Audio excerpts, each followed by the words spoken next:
brand new banger.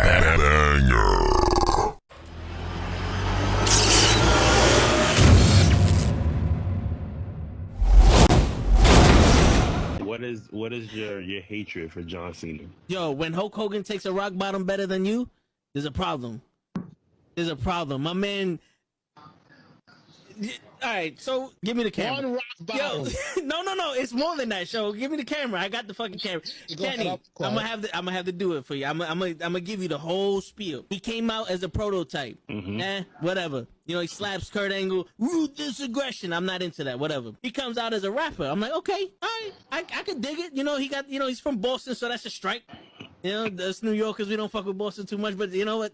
I'll look over that. He's doing his thing. Something original. Some I could, you know, there's something different. It's entertaining. Comes around, and my man has a choice between The Big Show, Kane, or Shawn Michaels. And he gives the most pussiest promo I've ever heard in my life. I will never forgive this. And he's on some, well, you know, I don't want to fight The Big Show because, you know, he's a huge guy, and, you know, you got the Big Red Machine who wants to fight him, and Shawn Michaels is a legend. Fuck that, bro. You already beat all these motherfuckers already.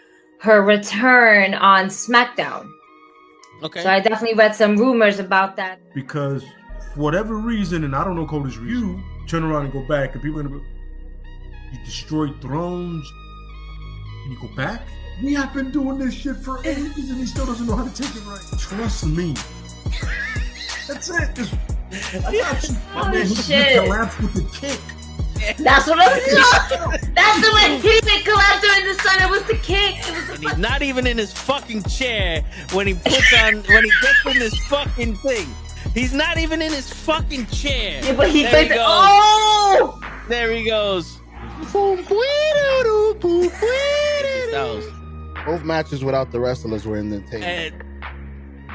And on that note, everyone, it's your friendly neighborhood. I stay loose, I stay hype. I stay loose, I stay hype. I stay loose, I stay hype. I could do this all night, cause I do what I like. Yeah, I do what I like. Yeah, I do what I like. Sipping goose, sip is right. And I go with the flow. Yeah, I go with the flow. Yeah, I go with the flow. Cause I know I'm the show. In the zone, here I go.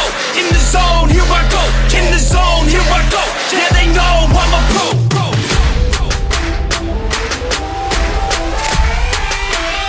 Let's go, let's go!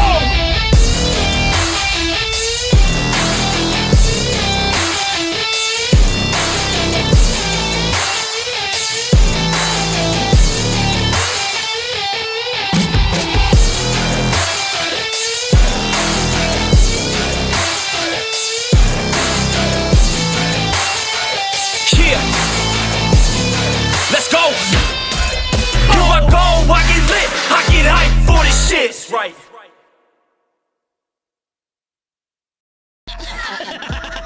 Word. He be like, I got a left elbow and a right elbow. I can break your face with an any elbow. Make sure that you get elbowed in your elbow with an elbow. Got the arm ball, get the phone ball, get around with the bomb with the bomb ball. That is gonna take you to Jersey Shore. Yo, what's going on, everybody? It's fucking Thursday night. You know what that means? Your boy Toe is in the building, and it's Wrestling with Nukkle HeDDs. What's going on, Anthony? How you doing, man? How y'all doing? Tonight we're going to talk about Crown Jewel. We're going to talk about everything else that's happening in the wrestling industry. You know what I'm saying? You know what I'm saying? But yeah, man, fucking, I don't know, man. I saw Dynamite, you know, this morning, even though it aired yesterday, but I saw it at work this morning, and I'm over here, I'm like, yo, this is starting to become repetitive. I don't know if it's just me or if whatever, but it seemed like every Dynamite they start off with Orange Cassidy wrestling someone, and then they just keep doing the same shit. They have this thing with the Scissor Me Daddy Asses, the trio champion, the Acclaimed and MJF. And I don't know, I'm not feeling it. They're not hitting as hard as they should be. I had some shit on my eyelash. But I don't know, man. But then I saw Willow Nightingale get a title shot for the AEW Women's Championship against Sheeta. That was a good match. So I got excited. You know, it brought me back in a little bit, but I don't know, man. It just is not hitting. It's not hitting like it used to. Edge speared Christian and like whoopty shit. You know, good for him. He speared Christian, whatever. You know, but I don't know. maybe y'all could tell me if I'm bugging or if y'all feel the same way. And going to WWE, I know Triple H is supposed to be in charge. Triple H is supposed to be the guy doing the shows and all that other stuff. And has he done things? Yeah, you could definitely see a little bit of a change, but it's still the same format. Every Raw, 4,700 commercials. They got to pay their bill somehow. The main event is 5 minutes left in the show. Nothing gets accomplished in the main event. Then you have a match. It's like, yo, this is a good match, but why the hell they just throw it together? They didn't advertise it or nothing. Like the Acclaimed and the Creed brothers. That was a match that we didn't know we wanted until we saw it. But it would have been nice to, have some prior knowledge to the shit or some kind of build-up or something. You just made Chad Gable go from the number one contender for the Intercontinental Championship, possibly winning it from Gunther, to going back to being a patsy. And then you added Tozawa to them, so now they're jokes again.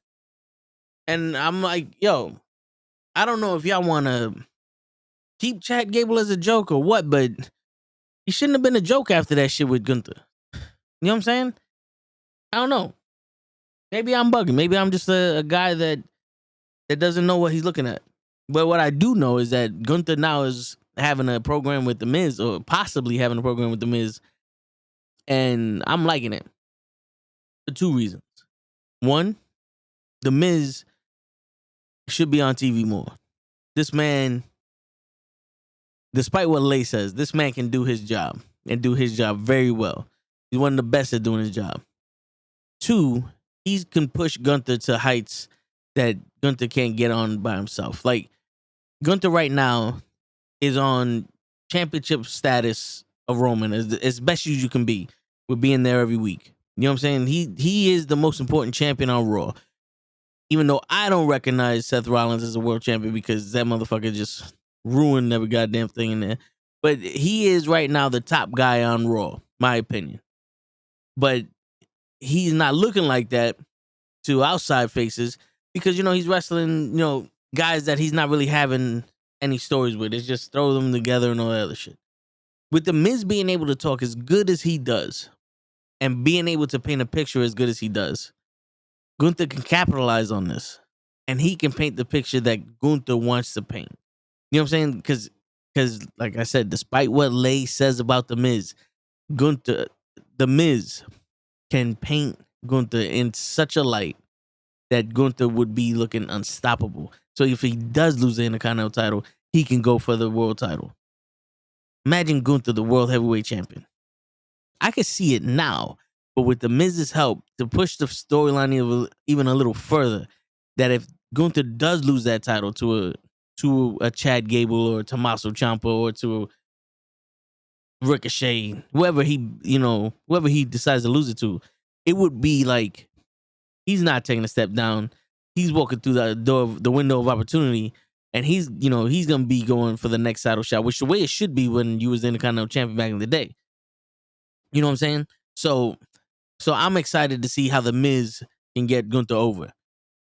Even though Gunther's already over, but to get him even more over, I'm excited to see that. What's going on, Tyson? So that's always good. Now, this is the shit that I keep saying. Now, there's news, and we'll probably get into it more when other participants of the show come on, that Fox is not renewing the contract with SmackDown. And then they're gonna blame the fans because the viewerships are down. They're not getting the advertisement. The return of investment is not as high as they wanted to, so they're not renewing the contract with SmackDown. That's none of our business. But here's the reason why no one's watching SmackDown. You have 7 matches. There's 3 out of the 7 matches of SmackDown, right? Normally, that's a lot for SmackDown matches and premium live events. Usually, there's 1 or 2. Now, think about this. There's 3 SmackDown matches. Roman Reigns is in one of them. John Cena is in another one. And Rey Mysterio Jr. versus Logan Paul. There's 3, quote-unquote, arguably legends on SmackDown's side right now in those matches. Cena came probably to promote or to help SmackDown get some more ratings because of the whole shit with Fox. We don't know, but hey, he's here. Plus the writer strike, right? So Cena's here, so he's trying to get some more ratings on the SmackDown side, fighting Solo Sikoa, right? So that's just a dumb. They're shooting injections in this. Logan Paul is also a celebrity, probably trying to get more ratings for Crown Jewel for the SmackDown side also. What's going on, Gigi? I don't hear nothing. No, she don't hear nothing. Da-da-da-da-da. Nothing's new. Do-do-do-do-do-do-do. So let's see. Every week. Do-do-do. I got it. Oh, you got me? All right, good. I was saying every week there's you can't hear me or I can't hear you or somebody can't hear nothing. You're here. Yes. You're here by yourself. Oh my god. Finally, everyone lost faith in me after I took off last week. Damn. Damn, homie. Huh. But right now I'm talking about that Fox isn't renewing SmackDown's contract to air them. That's because they're not making the money. They're not making their money back. So I was explaining how they don't have any SmackDown matches on these premium live events. And the 3 that they have on this one has John Cena in it. The other one has Logan Paul in it. And the last one has Roman Reigns in it. Where's everybody else? Yeah, if Cena wasn't there, that match wouldn't happen. No. If Logan Paul wasn't there, Rey Mysterio would be fighting on SmackDown for that fucking United States Championship. Yeah. Roman Reigns is probably the only one on SmackDown that's there versus LA Knight. You know what I'm saying? So it's like, why would anybody want to watch SmackDown? You're not making it seem important, except for when the Tribal Chief is there. Mm-hmm. Like, they should have Judgment Day run that show as well. And have them take over. Be like, you ain't here. We're taking over. Like they did that one time when he wasn't there. And Rhea Ripley basically took over the locker room. Yeah. I mean, it would actually give people a reason to watch, and since they're the tag team champions, you can have multiple tag teams go at it. How cool would it be? You have a 3-way tag team match, one tag team from SmackDown, one tag team from Raw, and then the Judgment Day. I think it will work out, but what else are we doing at the same time? What else are we doing? Jack shit. Raw, we have a lot of stuff going on. A lot of commercial breaks. But there's only a few things that I can really remember from it. That's so bad. I remember more stuff on Tuesday nights NXT than I actually fucking remember what happened on Raw. I remember Lola being the breakout star. I remember I didn't watch all of it either. I can't even say shit. I didn't watch all. I was up to Carmelo Hayes. Matter of fact, I'm about to put that shit on while we do the podcast and be like, oh, so that's what happened. Yeah, right. But to be honest with you,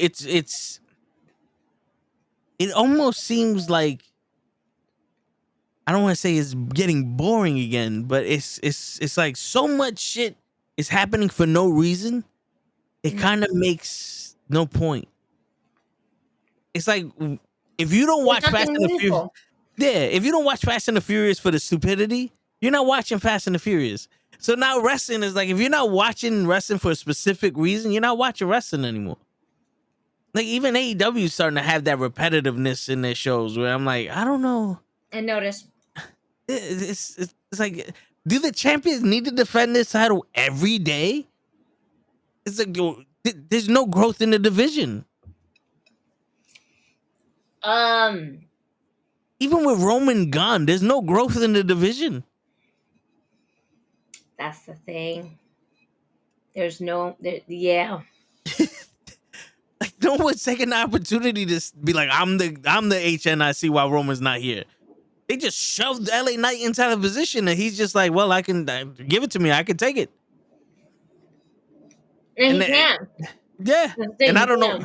I don't know why they're having him hold hands with Cena though. I think that's more for Cena than for LA Knight.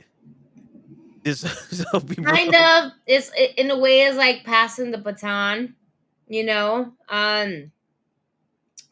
When you don't need to do that. Yeah. We did that already. We passed it to Roman.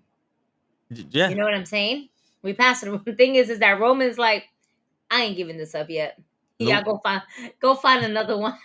Yeah. Tell them to start from the beginning. Yeah. There's 4 teams. I go get the second place's baton. Word. don't touch my baton. Don't talk to Seth Rollins. I mean, let me look up what we got over her. Yeah, I got the matches open, but it. Oh, but I want to see it too. No, I hear you. It's one of those things. It's like, to be honest with you, on paper, this should be like an amazing event. But then again, Logan Paul and Ray came out of nowhere. Bianca Belair is wrestling Io Sky like out of nowhere. Like she wasn't even in talks until last week. Well, Cody you know, Rhodes- she fucking airplane. If it's not an airplane, it's a car. If it's not a car, it's a dog. If it's not a dog, it's a bitch. Like, what's going on your block, Gigi? Everything. I was trying to have parent-teacher conference today, and I kept muting myself. And then when I was unmuting myself, Shorty asked me, "Did you have a question?" I said, "No. I just want to be able to hear you." And she was like, "Okay." And I just stood there. I was just like, you know. They said I had to be. Yeah, and you know, Riley is doing.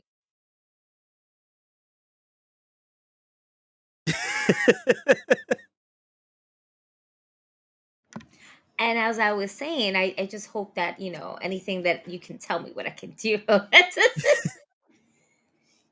She's just looking at me like, you're in a strange room full of toys. And everybody else, mad plain Jane in the background. And I'm just like, you see my tag? You see my title belt? You see the other one? I'm a professional. I'm a professional. I do this. And the same thing happened too, where I couldn't hear them, but they can hear me. And then, as usual, when things start working, I start getting really excited, like, yay! I'm like, be a parent, not a child. Be a parent, not a child. We couldn't go to school nowadays. We'll be excited we could hear you. Yeah. Yo. Seriously. Oh man. But yeah, there's no buildup. Yeah. The buildup we have is LA Knight. The buildup we have is Dominic Mysterio. The buildup we have, it's Cody and Damian. I actually like that promo from Cody, because there was just a lot of. Cody likes to deliver his promos with a lot of passion, and the fact that he called Damian Priest out on all of those things. He does, you know, if you think about it, Dominic for a really long time was pretty much the weakest link of the Judgment Day. But Dominic Mysterio gets so much heat. Dom gets so much heat that he's no longer the one in the backburn. He really isn't. Yeah. He became one of the main staples of the Judgment Day with Rhea Ripley, because if she wasn't there, you know, he wouldn't be getting as much heat. But yeah, no, he's becoming. And Finn Balor's just like, let my children fly. Like, he's enjoying this shit, because it's like, what I need, I've done this already with the Bullet Club. I'm gonna let y'all shine. You know? Yeah, and then JD McDonough. Now we're bringing him into the fold, and now he's seeming to be. Everybody's going to DR. It gets a This little was cold. all day today. I tried, like, so as you know, because you weren't here, but you saw it. I was talking about doing an unboxing video, and I really tried today. I did my hair nice. I just didn't do the makeup, which was fine because I could always edit that. Yeah. But every time I was like trying to talk, my daughter would call me. Every time I was trying to talk, the fucking airplanes was happening. Every time I tried to talk, a fucking car was coming. Vin Diesel was coming down the block. All right. And The Rock was coming down the block. All right. And then these niggas are going all over the place. One person's going to DR, the other one's going to France, the other one's going to Crown Jewels. Yeah, there's just a lot going on today. And I just like, after a while, I was like, man, fuck this shit. And I almost slammed my laptop because I was getting frustrated, forgetting that I had the camera here. Oh, shit. And I was like, oh, no. No. Next thing you know, I'm holding my laptop with one hand. Because I was closing it like this. And then once I saw what was happening, I immediately like backed it up and I was like dangling like this. Because I'm a psychopath. No, I'm shit, I've been there. I'm Puerto Rican. That's why. Yeah. And we have I've English. been there. Yeah, for real. I've been there. Shit. So there's another week that's passing by me that, you know, I'm not doing this fucking video. It's okay. Sorry. It's okay. I'm this close to just doing pictures. Be like, this is what I got. You know what you could do? You could do the pictures and do a voiceover. If worst comes to worst, like with the whole thing where I lost all the audio from the fucking tips of the day at Battle Club, just do a voiceover. All right. No, and shout out to everybody at the Battle Club. Word. Shout out to everybody at Fallout. We know you guys are looking for a new home. We're hoping that you guys find one soon. We're here for y'all. Word. I'm sorry, I got a mouthful of pizza. Hey, listen. I'm surprised you came on so early. I had time. I had lots of time. Today's my day off. I did not take my child to school because it was parent-teacher conference and her half day was 3 hours. Shit. 3 hours. She goes in at by 8. Dismissal time was 11:20. Why am I taking my child to school for 3 hours? Yeah, by the time you come back home, you got to go back and get her. I'm not doing that. No. Yeah. No. If it was until 12, like normal time, like the time we got out at 12, 12:30. Yeah. Right? Then yeah, I would have taken her to school in a heartbeat. But y'all niggas telling me that, oh, the doors open at 7:30. So it's technically like 4 hours. No. See? They're like, nah, we out. Yeah, word. Out there like, we out. Nope. We ain't coming back here today. Word.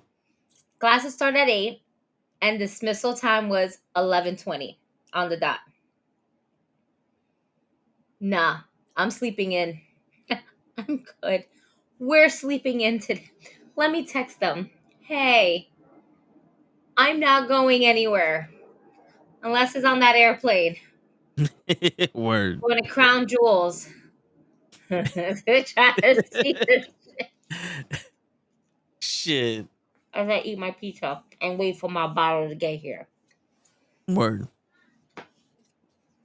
But yeah, man, I've been there. There were times where I was like, yo, I had all my gear and I was gonna unbox my gear and do a video for that.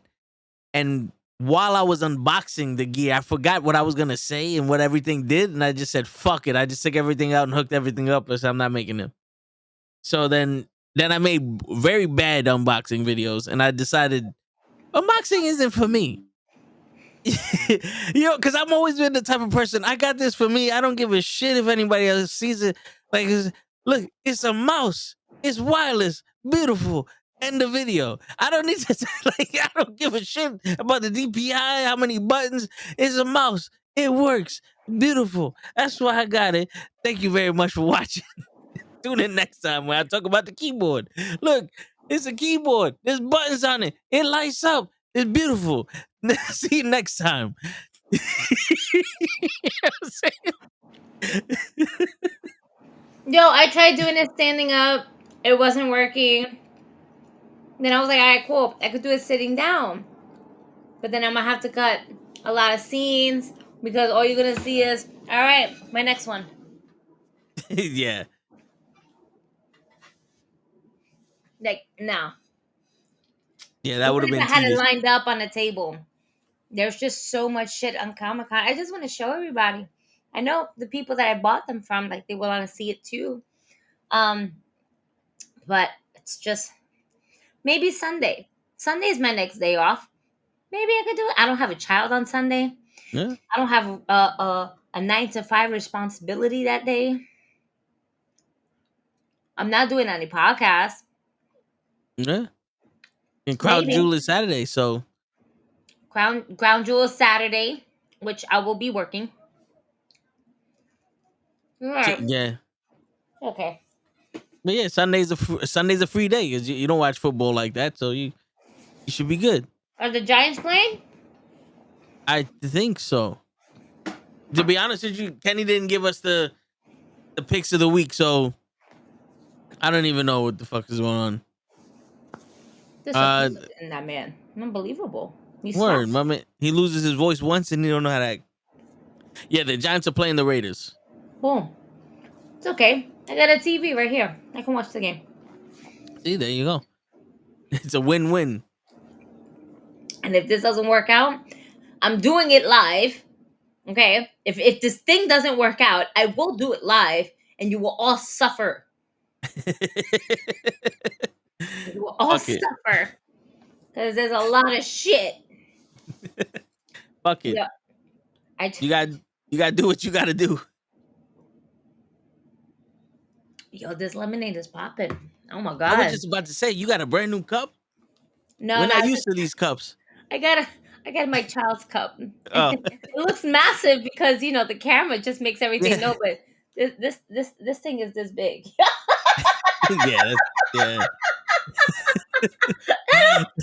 how to measure. It's this big. And Gigi don't have giant hands, so it's not like Andre the Giant. Monstrous though right now. I'm actually waiting for my baby to come through. Latest arrival is at 10 p.m.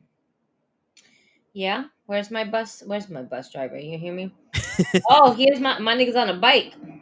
Oh, no wonder. That could be him on the plane. Who It knows? could be. Yeah. It could be. That's all them dominoes fucking. Yo, these niggas are really flying out everywhere today. For real. Like, all day. We gotta check. Like, let's be real. I've been on this podcast so many times. We hear it all the time.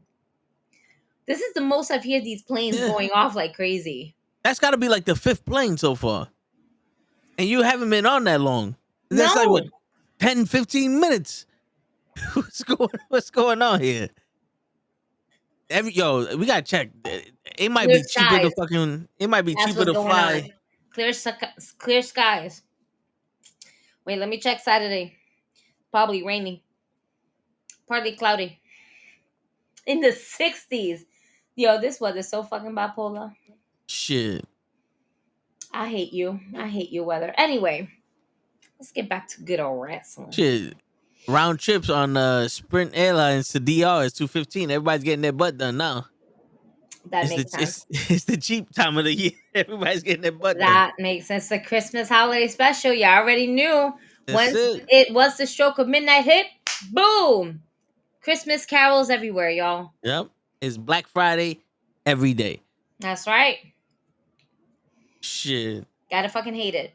I mean, love it. Right. Yeah. You motherfuckers. Fuck that. But we missed you last week, bro.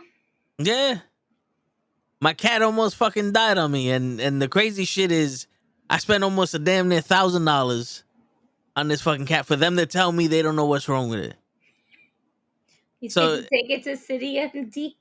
It's crazy because the dude was like, the dude was like, yo, you need to go do you might have to go do a blood transfusion on the cat, but we don't do that here. You have to go to like the city thing, and that's gonna run you $1,200. I said, yo, how come every time you open your mouth up, I'm spending $300,000-$500,000?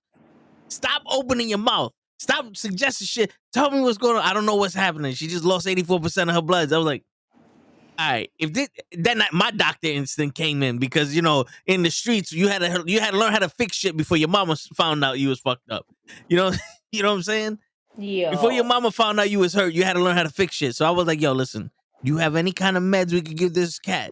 Yeah, we gonna try that shit for now. I'm not in any financial situation to be spending $1,000 every time you want to touch this cat.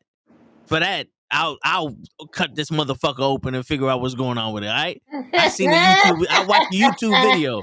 You know what I'm saying? Google is my friend here. Like, like what's going on here? Yo, for real. Oh man. Kind of looking at the card. But she seems to be doing a lot better that's now. Wow, So. and pet insurance is not gonna do anything either. So No, yeah. these niggas, it's like pet insurance. Word. You want to know your copay? $1,000, buddy. Yeah. Without copay, it's $3,000. Shit. Mentira. I'm giving them too much credit. Without copay, it's 1,100. They just Yeah. We'll cover the $50. Word. What $50? The extra $50 that they gonna charge me because I got insurance? Like, what the fuck? Careful, if you see a specialist, that shit's gonna go up even more. Yeah. And my guy was a specialist at not knowing what the fuck was happening. He was partially retarded. They took this little dog downstairs. I don't know what for. Then we just started hearing screaming. Like, when it sounded like a human was being tortured. And the owner of the dog was like, yo, is that my dog? The receptionist calls down and like, yeah, your dog's scared. The owner was like, bullshit. My dog don't act like that. What the fuck you doing to my dog? Only thing in my head was if I heard my dog screaming like that, I'd have kicked down that fucking door, went down there. Like, what are you doing to my shit? You know what I'm saying? Like, there's fear and then there's that. That was fucking... You ever seen The Princess Bride? Yeah, of course. Remember when they were torturing Wesley? Yeah. And everyone in town heard that scream? Mm. That was the scream that dog let out. Shit. That was the scream of pure agony. It's like, I can't. I'm just kind of going. I'm going through our group chat because I've been off social media for past few days. Like, shared here, there, but never. I didn't post as much as I did last week with all the fucking and the week before that. Oh, wait a minute. Knock, knock. George, excuse me, Jorge is at your door. Oh! Uh-oh. My man was like, oh, I'm watching the show. All these planes are coming. He probably did jump out one of them planes. He did. He parachuted his way down. BRB. I'm a meet Jorge. And there you go. Jorge is going to make Gigi a very happy person right now. Yes, he is. But I still got to go downstairs and get it and show my ID and show my age. Word. See, me, I haven't had to show my ID since I was 8 years old. But yeah, there's no...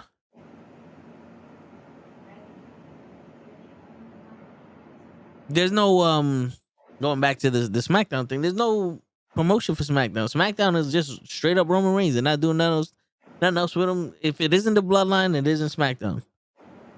And this is why I didn't want none of my favorite wrestlers going to SmackDown, because of that reason. Everybody that got traded to SmackDown during the draft didn't do shit. Where are they at now? Huh? Where they at now? That's what I'm saying. And still, Roman Reigns is the only reason why I watch SmackDown, because he's actually doing something. He's actually doing something with his life. You know?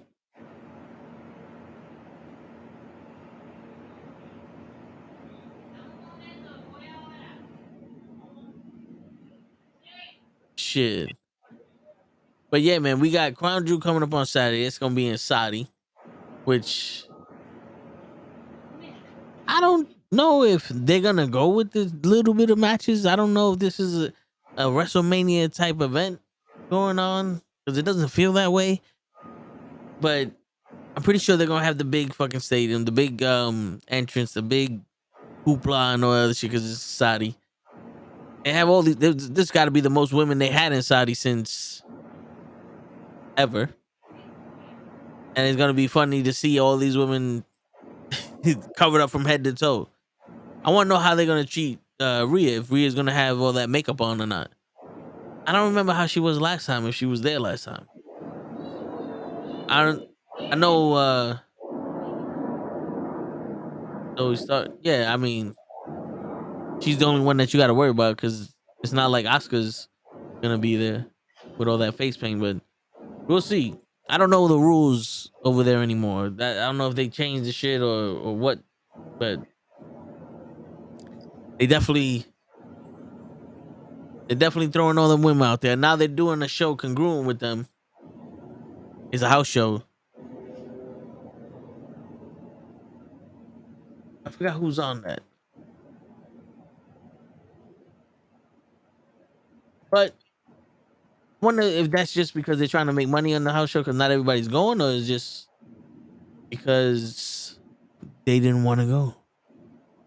Saturday Morning Slam marked the WWE's first Saturday morning pro wrestling show since Live Wire in 2001. It is one of the WWE program yet to be shown on the WWE network. What? When the fuck did what? Was a short-lived American?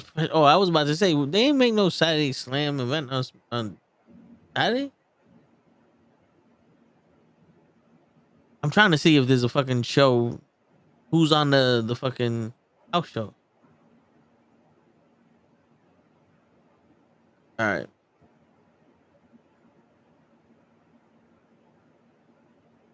Is it the third to fourth, right?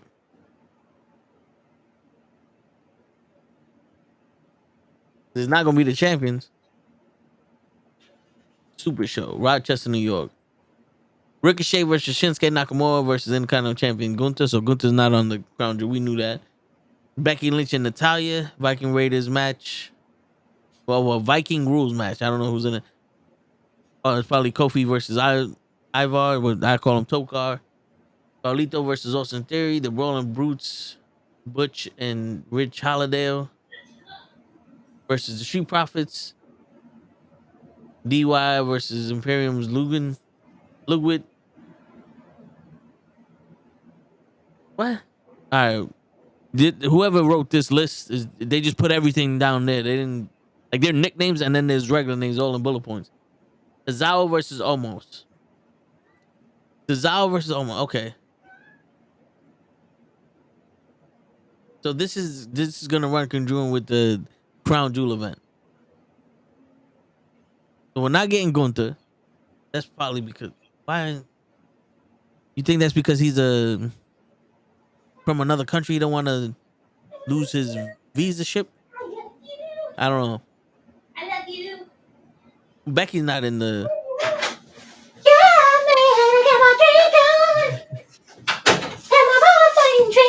What up, Loki? Yeah. Gigi's very excited. Oh, shit. Yo. I forgot I didn't put the mic on mute. we just hear you serenading your JMO. Oh man. Yo, I used the shit out of Uber Eats today, man. I hear you. Yo, it was cold today. Yes. No, thank you.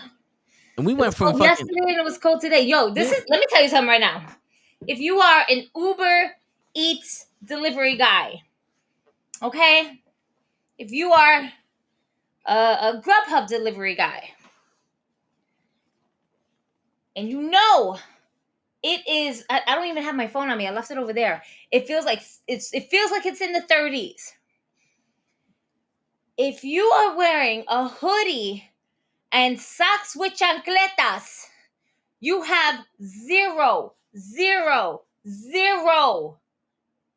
fucking complaints about coño, está frío. Yeah, pendejo, está frío afuera.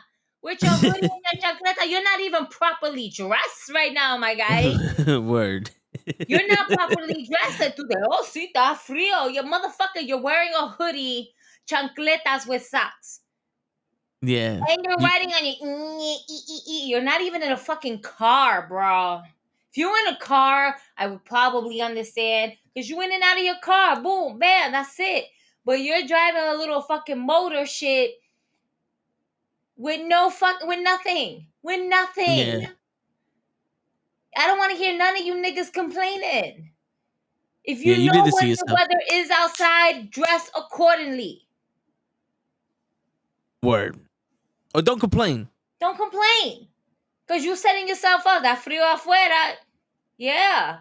No And tú shit. estás aquí afuera con un fucking hoodie y chancletas. ¿Qué tú te crees? You should have your Timbs on. 2 jackets. 4 shirts. Something. Especially if you're on a fucking little motor. Yeah. Like, you need to layer up. You might feel hot later, but Yo, shit. the delivery guys that do it for the chinos, them motherfuckers is looking like Maggie from The Simpsons, all fucking bundled up with the little gloves that are duct taped to the steering wheel of the fucking scooter shit. They ain't fucking around. No. They ain't fucking around. No. And that shit is definitely, it is glued there. It is duct taped all over the thing. Yeah, they ain't.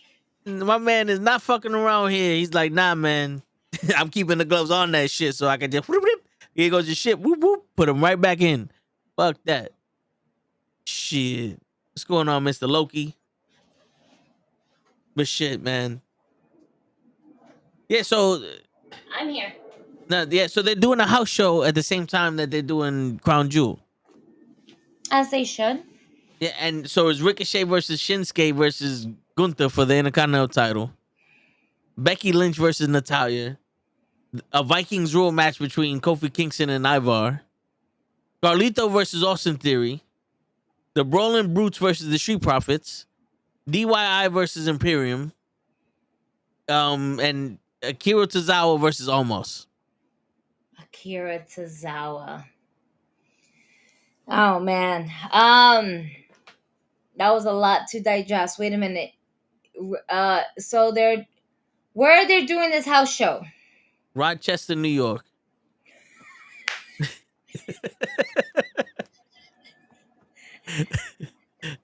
Wait. These things is doing it in Rochester.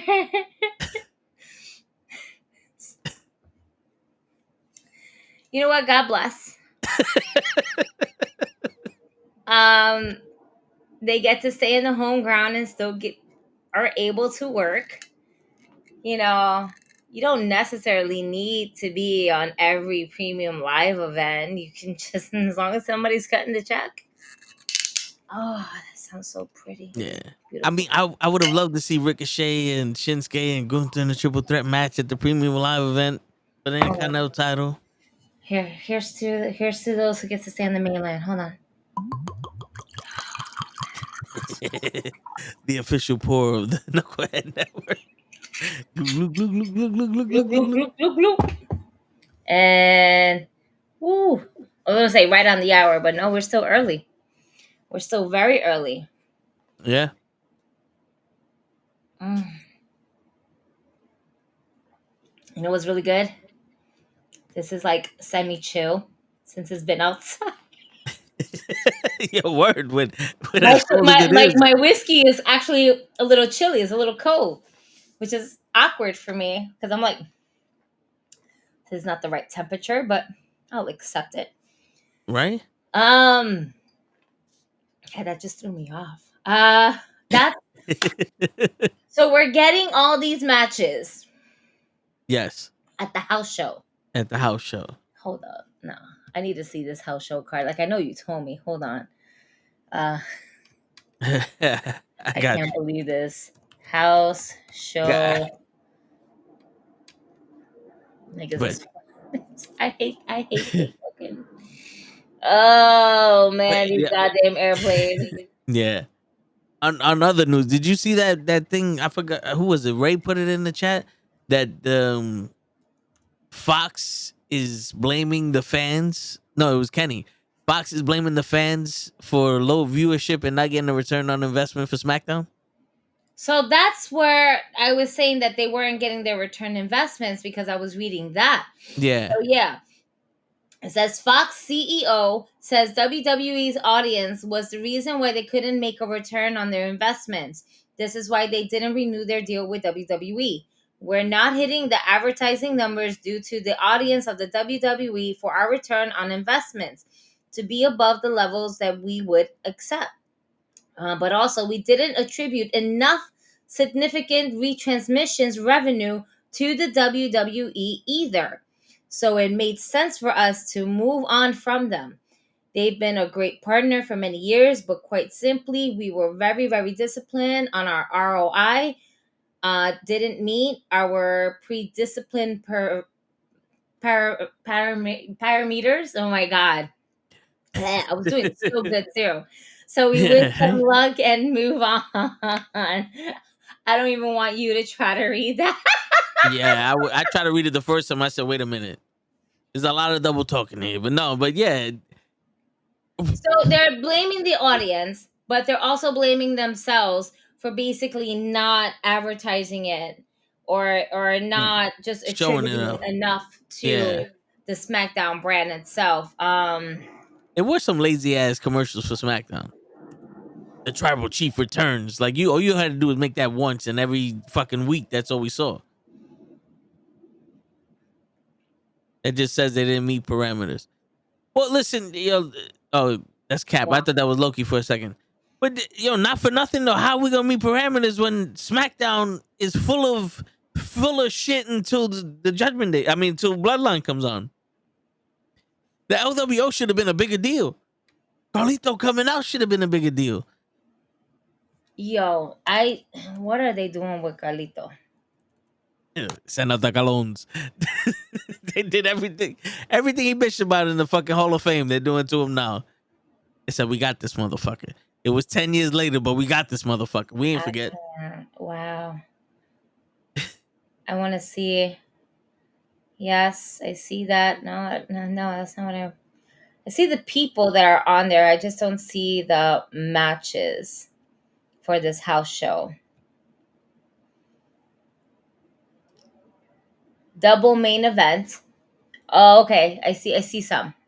Yeah, the way they bullet pointed is like they got the nicknames and then they got the people's name underneath it in another bullet point. Like, yeah, that's why I was like, this is a little bit confusing. Okay, so Ricochet versus Shinsuke Nakamura versus the Intercontinental Champion, the Ring General Gunther.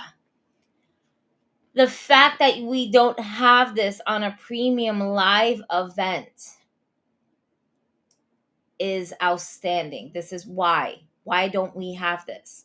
This is a match I want to see. yeah. Becky Lynch versus Natalia, not so much. I'm okay without it. Yeah, they can stay home. I also do not like the Viking rules match because there's no. It's a hardcore match. It's a no DQ match. That's what it is. With shields. They just got shields everywhere. You're not doing anything for me. Yeah.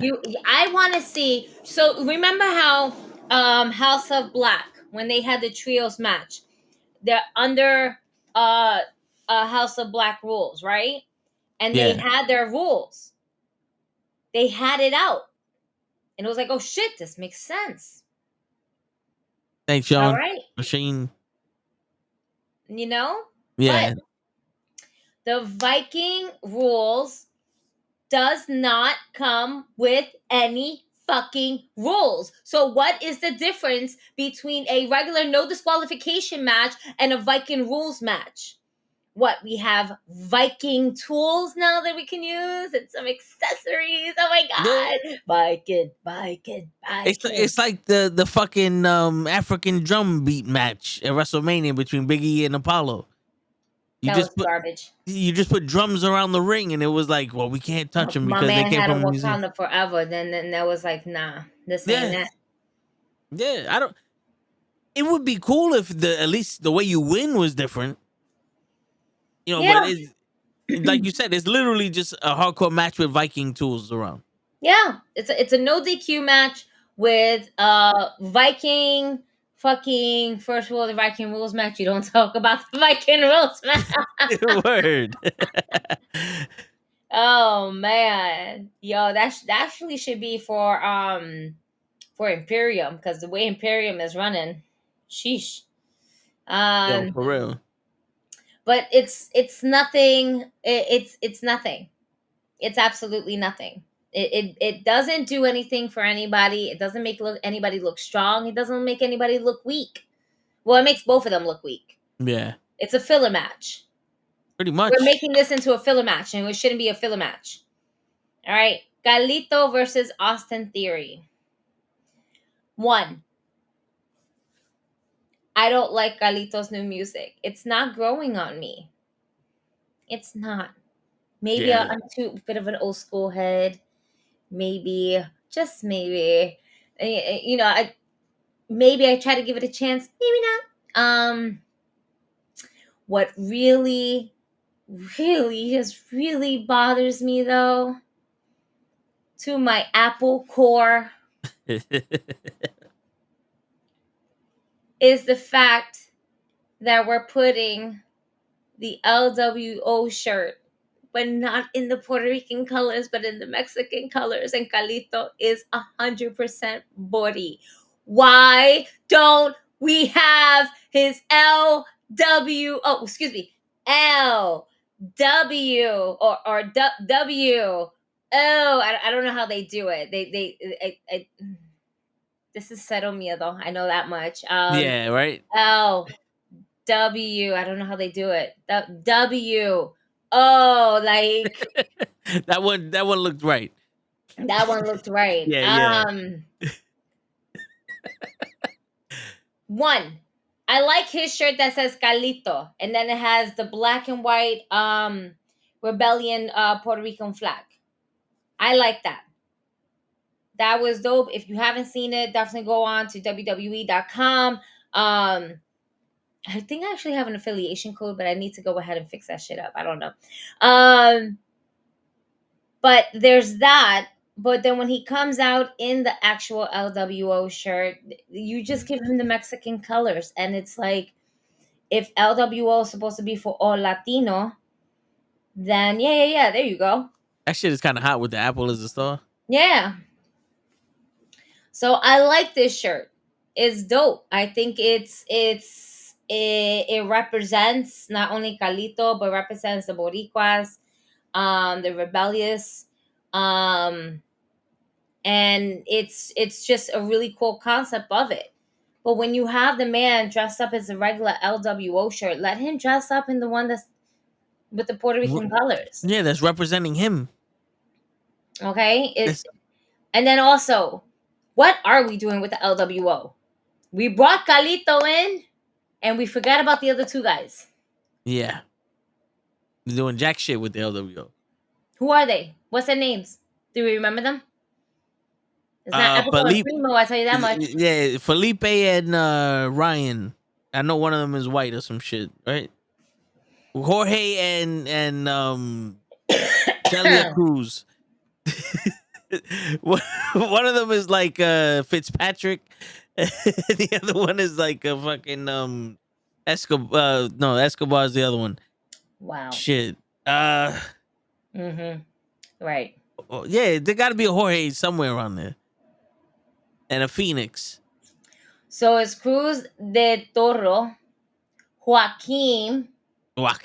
See, I knew it was something. Joaquim Wild. It looks like it. Well, I think I might be saying that wrong. But yeah, so it's Cruz de la Toro in Joaquim. The most Spanish name and the name that's far from Spanish. Joaquin. Okay. Joaquin. I'd have thought he was black. Joaquin's coming to the ring now. Oh shit, man on the mission. Yeah, nah, they're not. They made are him legit turning into WCW LWO, which I don't know if you guys remember. Yeah, it was cool, but they never got a W. Nope. They never won. They was the suckiest things. They were they were just as bad as BWO, which is Blue World Order. All right. And at least the Blue World Order, Stevie Ray got a world title shot. Facts. Big Stevie Cool got a title shot. Mysterio getting a shot at a title when it's not even the world heavyweight title. Yeah. All right. Santos Escobar should have been champion a long time ago. Santos Escobar should have turned on Rey Mysterio a long time ago. I'm tired of, he's my mentor. My mentor. My mentor. Fuck that. Back in the day, your father was fucking feuding this shit with Rey Mysterio's daddy. All right? Let's get the history right. Word. Okay? Let's get the history right. Yes, we all respect each other, but guess what? We still compete. Yeah, no, yeah. That's this is kind of like Sting and Darby Allin. Want to be like, this ain't it, man. This ain't cool. I'm out. Yeah. But they want to keep all the Latinos together. So that way they can keep an eye on us. They got Rhea with Damien. They're like, you need to keep an eye on him. Word. We can't put him with his peoples. They don't know how to act. He's too tall. He can't fit in the car. You know, we get like 12 of us in there, but that one tall motherfucker fucks it up for everybody. That's fucked up. Now I'm about to see who's the tallest out of this whole entire group right here. Oh, man. But moving forward from... Probably Carlita. Coming in at staggering 5'9". Yo, I'm about to like really look this shit up. I'm weak. Okay, so bet. Damn, this card is so much better than Crown Jewel already. The Brawling Brutes, Butch and Ridge Holland versus the Street Profits. I'm not sold on the Street Profits. I think it has to do with their new look. I'm looking at them like, yo, are you trying to be Natalya or Goldust? Like, what's you don't look right in that attire, to me at least.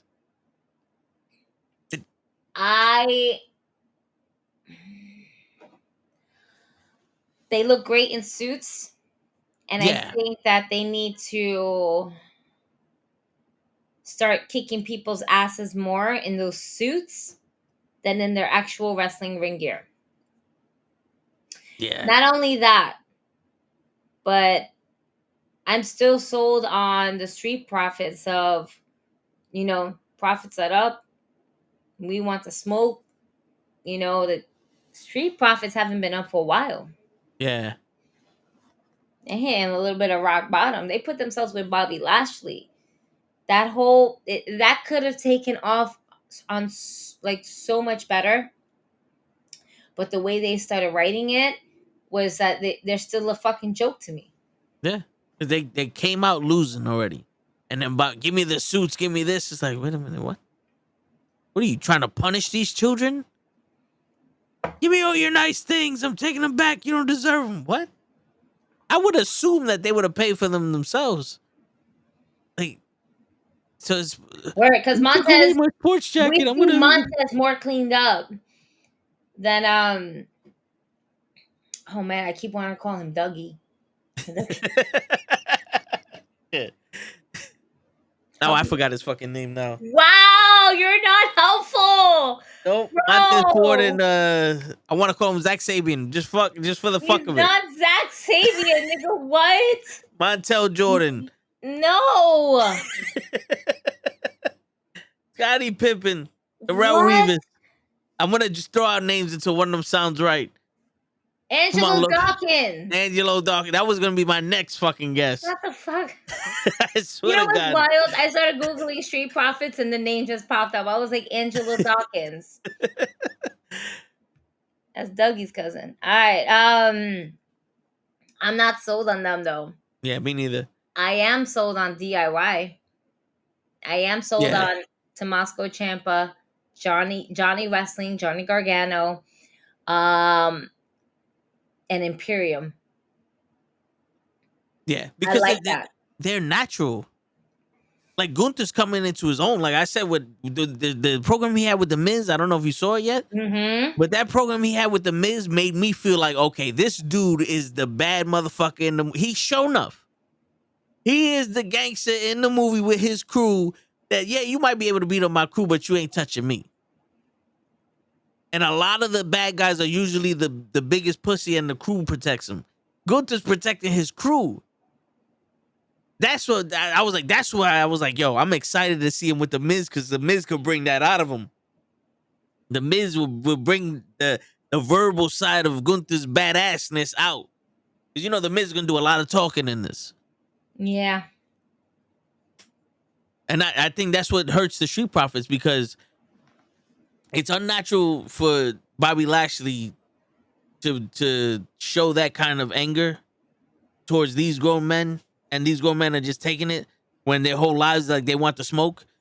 Like, wouldn't if someone was yelling at you and was gonna kick your ass, wouldn't you want that if you wanted to smoke? Like, I feel like they should be more like of a gangster shit. You know, like they should be the New Age Nation of Domination, not try to be the fucking Hurt Business. Because I think this is trying to be like a new Hurt Business, set up for what they should really be. Yo, we being overlooked. That's the problem. We being overlooked. And we're going to kick everybody's ass until you stop overlooking us. Now, look, I got them in suits now. I made the Street Profits gentrified. Oh, shit. Hold up. Because it's not natural. At least like Montez Ford is trying his hardest to be a bad guy or be a heel, and he's just out there screaming at the top of his lungs, and it's funny, but it's like, bro, that's unless you're trying to be the Joker out here. I don't know who told you who gave you this advice. There's certain people in the business that they can try so much to either be a face or be a heel. Okay, the Miz, there's only a rare few times that we've seen the Miz be a baby face, and it went over. But realistically, he's better off as a heel than a face. Yeah. Right. Willow Nightingale, they tried making her into this evil part of the House of Black Julia shit, huffing and puffing. Who? You know, that sounded really bad, but y'all niggas got it. She sounded like Brody King out there, and she can't keep a mean mug face because she's just so full of happy energy. She'll come out, she like, you know, try to play it off, and it's like, who you lying to? Word. We sees it. We know you, girl. Sees it, girl. It's like, come on, you can fool them, but we know who you are, girl. Charlotte Flair, another one, right? Charlotte Flair. At one point, she was too, girl, go ahead. She was trying her hardest to be a face. Yeah, and I do mean hard. She was trying hard. Yeah. And then it was like, this ain't you. Yeah, her like, natural presence. Yeah, her natural presence is that resting bitch face. Like the only way, the closest she could be to a baby face is just a calm heel that's going after another heel. Like less of a heel. That's the baby face she could be. She can't be a full on Bailey, hugging everybody and all that other shit. You muted.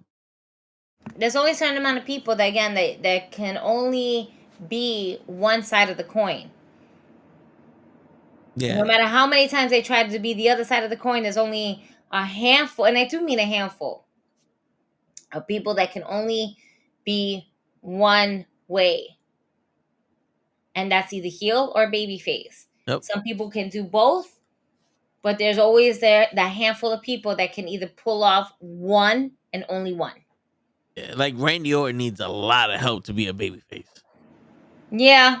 But that's why he had the help of Matt Riddle. Yeah. And then people realized that we hated more Matt Riddle than we hated Randy.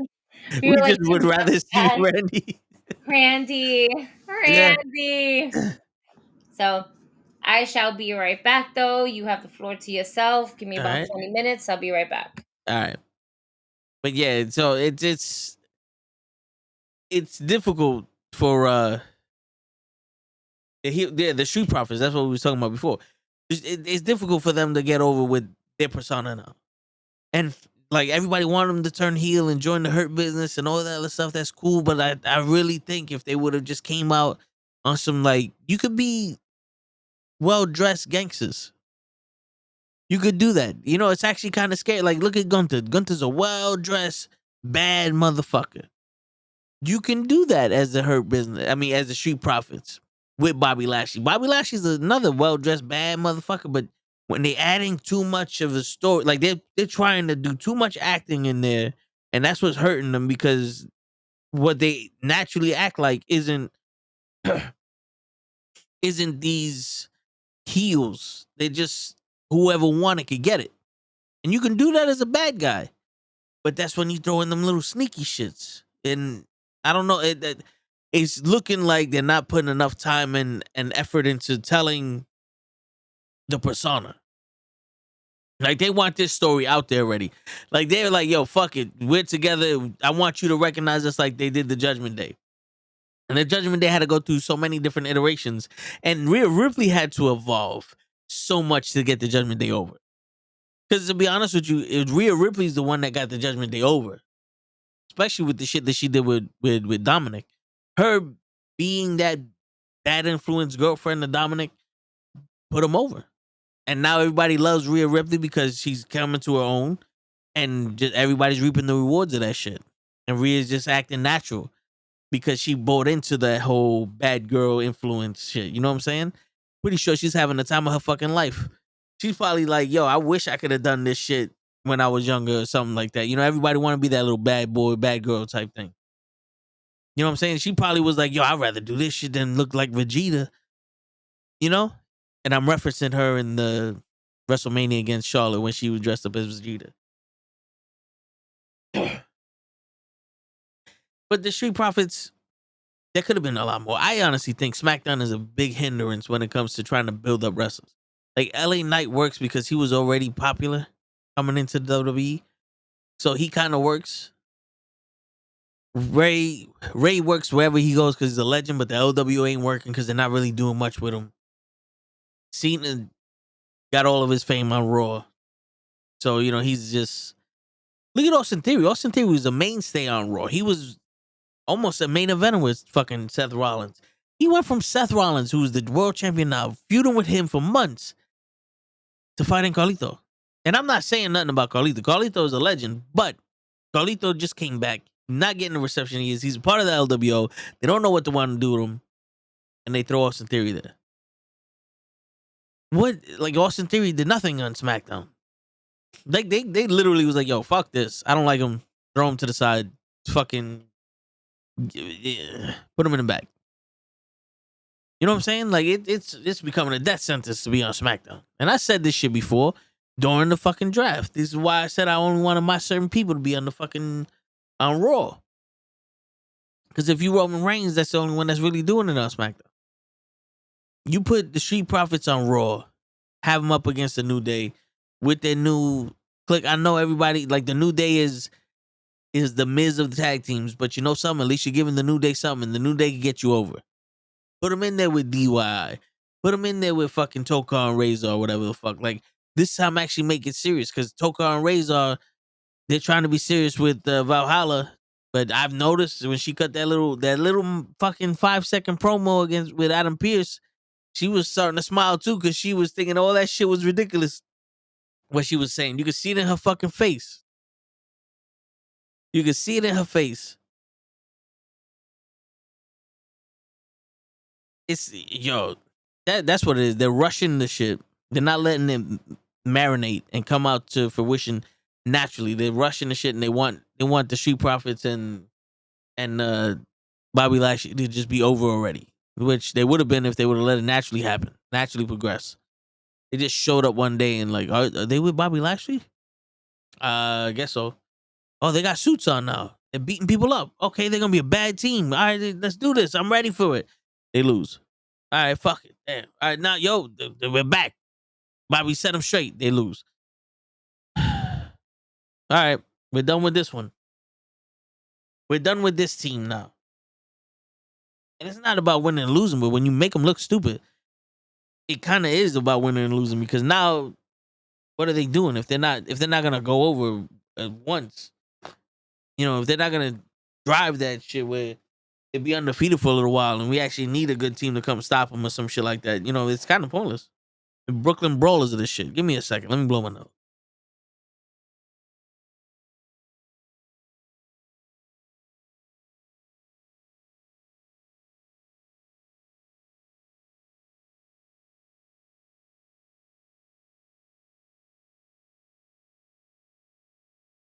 And they better relax with Damian Priest too, because Damian Priest is starting to get on that level. It's almost like it's almost like they're trying to figure out a way to have Damian Priest lose the Money in the Bank without him losing the Money in the Bank. Am I bugging? It's like they painted themselves in a corner because Roman can't lose that title. Seth can't lose that title. Remember, Seth has a broken back, so obviously he can never lose the title. You know? So why would you put Damian Priest to be champion, which he should have been during that last man standing match, because they gave Seth Rollins that little break that he wanted. Then Roman Reigns, then Drew McIntyre could afford the Judgment Day for the fucking title. You could have had that at Crown Jewel. I would say Crown Jewel is the day that Damian Priest cashes in. And if you want to be a dick, have Damian Priest cash it in on Drew McIntyre. Drew McIntyre wins. Judgment Day comes out. Fucking Damian Priest hits him. 1, 2, 3, new champion. Fuck Drew McIntyre over again. And then let that story build up. Drew McIntyre versus the Judgment Day. Boom. Beautiful. You can even do it where Seth Rollins hits Drew McIntyre because he's tight that Drew McIntyre cheated or some shit. And bow. Is Seth Rollins a part of the Judgment Day? Tune in on Monday Night Raw. You know what I'm saying? Something like that. But it's Will Smith looking tag team. Yo. Yo, word. They get bitched out every time we see him.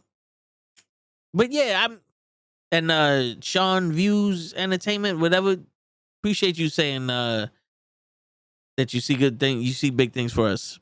I don't know if you saw the comment I put in the chat for you. Appreciate that. But yeah, there's a lot of things. This is why I say if I was gonna be taking over, like Triple H was taking over, you start that shit right now. Don't wait until Royal Rumble. Don't wait until fucking Tuesday. Don't wait until Crown Jewel or fucking when the temperature gets warmer. Don't wait for the fucking the chicken to finish basting. Do that shit right now. What you gonna change? You ain't gonna change shit. Ain't nothing happen. You know what I'm saying? Nothing happened. Bringing people back, but you're not really doing nothing with them. Like, why is Natalya out there all of a sudden? Natalya is wrestling every fucking body. Natalya was showing up more at a time when Becky Lynch was trying to get new people to challenge her for that title, the NXT title. And Natalya's on screen more than these new people. That don't make no sense. Why wasn't she out there when everybody was chilling? Everybody was asking for a title shot. Now that they want to show the rookies or the new people, they want to show new faces. Now Natalya's out there all the time. That don't make no sense. Natalya turned into Dana Brooks. I said this shit on one of the Mondays that we watch Monday Night Raw from 7:30 to 11. Tune in. We do it on this channel. Monday Night Raw watch along. It's the best Monday night show that you could ever see. I mentioned that before. She's the new Dana Brooks. She always just wants another shot. You can give me an opportunity. That shit gets old. That shit gets real old, real quick. Fucking Chelsea Green. Yo, she's doing her thing. Chelsea Green and Papa Nevin is doing their thing. They're the tag team champions. There's no tag teams out there. They're holding down the division. They're doing their thing. Do I think the tag team titles are cursed? Well, I don't know. But I had the cure for it. If you saw my promo, it's on my Instagram. I tagged Chelsea Green and Chelsea Green actually shared it. So I don't want to hear no shit. I'm semi-famous. You know Mercedes saw that. You know she saw that, Mr. Loki. She saw me looking good out here in the suit. She saw your boy looking good out here in the suit. You feel me? Shit. Looking fucking good. Yo. But yeah, they're doing that thing for a tag team division that isn't existing. And Jimmy's falling behind too. Why is Jimmy was red hot on SmackDown coming off of that feud with Roman Reigns, and you cooled him the fuck down. Jay was hot after that feud, and they cooled him the fuck down. Jimmy now is starting to take over because, you know, he's doing that comedy shit, and that's actually kind of funny. You actually get to see his personality. Before you got to see Jay, who was the mean one. He was the one that's like, let me get him. And he wanted to fight everybody. He had that gangster shit in him. And Jimmy over here is the funny motherfucker. So you get to see both of their personalities, and Jimmy's winning, but Jimmy's not doing nothing on SmackDown. He's just sitting there doing his little skits. Jay isn't doing any skits showing any of his personality except for him and Sami Zayn's love romance shit. And then he's teaming up with another tag team partner. It's like, okay, why isn't he feuding with somebody? Why isn't he on his own? You know what I'm saying? Like, to be honest with you, like, Sami Zayn should have been fighting for Jay's fucking affection, because he's the one that fucked up on the bloodline. He's the one that turned his back on them for Kevin Owens. You know what I'm saying? Like, did we forget that? I know Sami Zayn wanted to do the right thing and didn't want to hit his friend with the chip, but remember, that was the rules. Them the rules, player. He turned his back on Roman. He had to do what he had to do. Where's that at? Why is everything, you know, like, shit don't make sense. But then again, what do I know? I'm just a guy that watches wrestling for his whole life. So obviously I don't know what I'm talking about. Because the proof is in the pudding. Not working. But they know better. And I know better because I'm telling you something different. That's my justification. I've never believed in doing the same shit with different people and expecting the shit to be popping. And that's what AEW is doing too. Don't get me wrong. This isn't WWE's better than AEW. AEW's better than WWE. This is just straight out facts. I tell you what I see when I see it. It's a little interesting that everybody's going after MJF now. I'm not gonna lie, that does spark my interest. There's so many enemies for MJF. But it almost seems like they're making the Acclaim weaker, so it can make MJF look like he's in more trouble than he's supposed to be. And I don't know why they would do that, because the Acclaim when they won the tag team titles were red hot, and then they just said, fuck it. All right, that storyline's over. Go sit in the back, go do something stupid.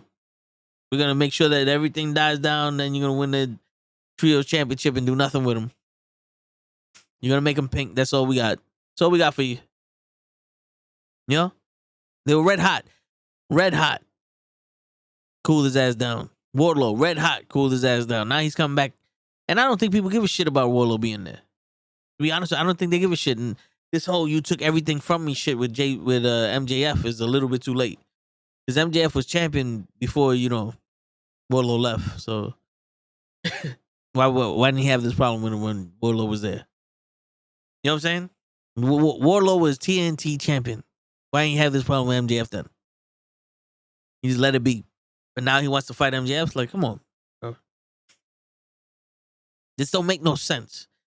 We just need a little sense here. That's all I'm asking for, is a little sense. Just make it seem like, all right, cool, I get it. I understand why they're doing this. But they're not going to do that.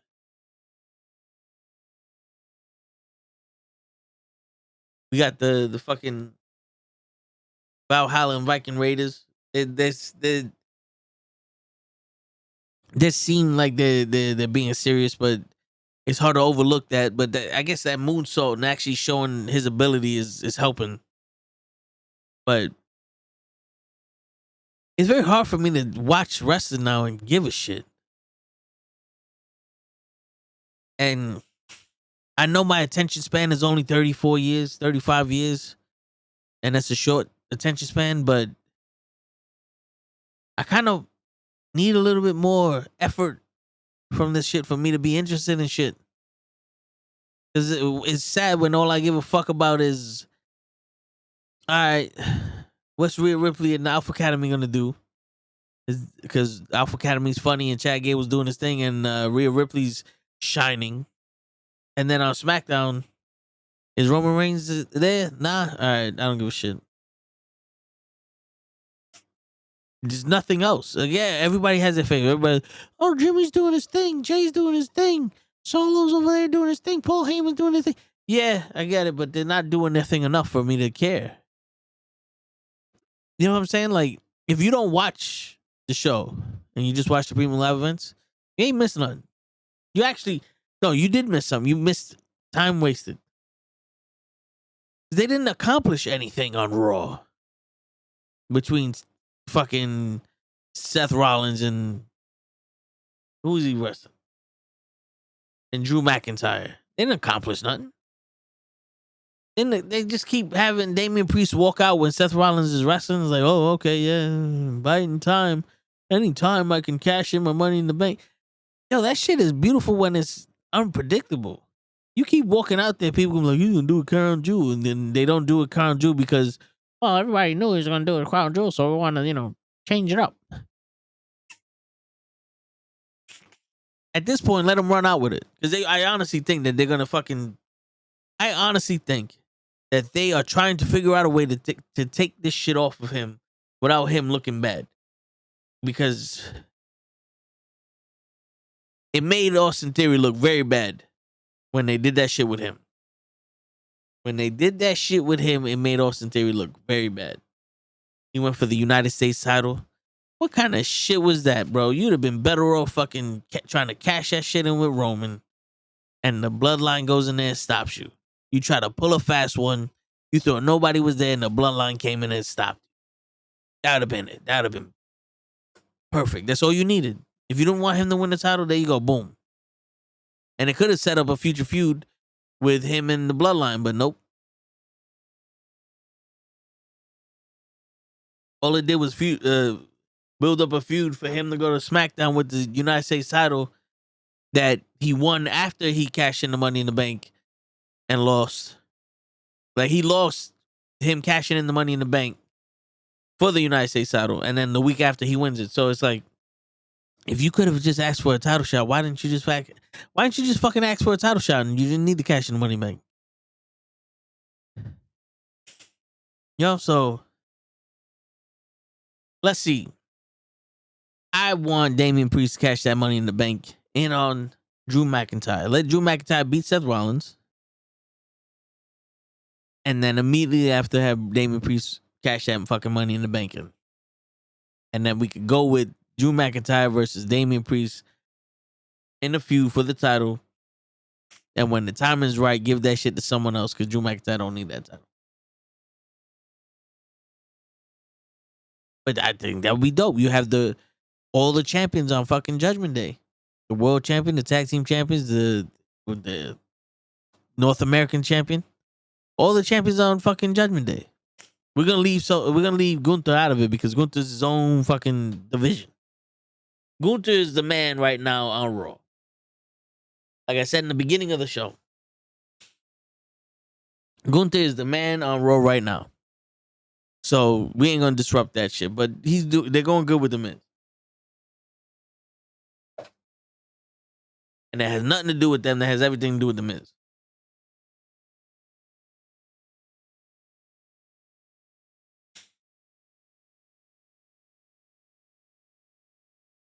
And like I said earlier, despite what Lay wants to say, I got all the faith in the world in the Miz. He did the impossible twice already. Well, 3 times. He became a wrestler. He became a Grand Slam champion. And he became the first ever 2-time Grand Slam champion. So if he ain't doing the impossible, nobody can do it.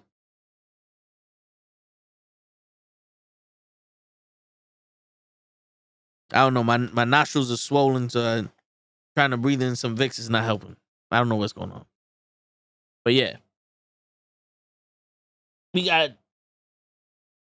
I'm trying to buy some time for when Gigi comes back. We can talk about Crown Jewel and our predictions. But I don't know. I haven't noticed anything different with the GMs. Adam Pearce has always been making decisions on Raw, so like that doesn't change anything. And then Nick Atlas is the SmackDown GM, and I'm not really watching SmackDown like that, so I don't know if he's making a big deal, if he's making any changes on that. I know Bianca Belair came out of nowhere to now she's wrestling Io Sky, which I didn't realize that until just now. Like, you would have thought it would have been a bigger deal with Bianca Belair coming back, but it didn't happen on social media. Like, social media didn't blast that up. They didn't make mention to that. I think they were too focused on Logan Paul and Ray, which they're not even giving that much of a push on either. I don't know what the WWE is thinking. I don't know if they think that, oh well, word of mouth, that's how we're gonna promote this match, because they're not doing any commercials for the shit, any advertisement for this. Like, you would think that they would be in a situation to promote even more because they're trying to get viewership overseas. Maybe they're just on some, well, we're gonna rest on our laurels because it's overseas and they're gonna pay for it anyway. But it does seem a little lazy. Kevin Owens and Austin Theory. I forgot Kevin Owens was traded to SmackDown. Because I was about to say, what the fuck is Kevin Owens doing on SmackDown fighting Austin Theory?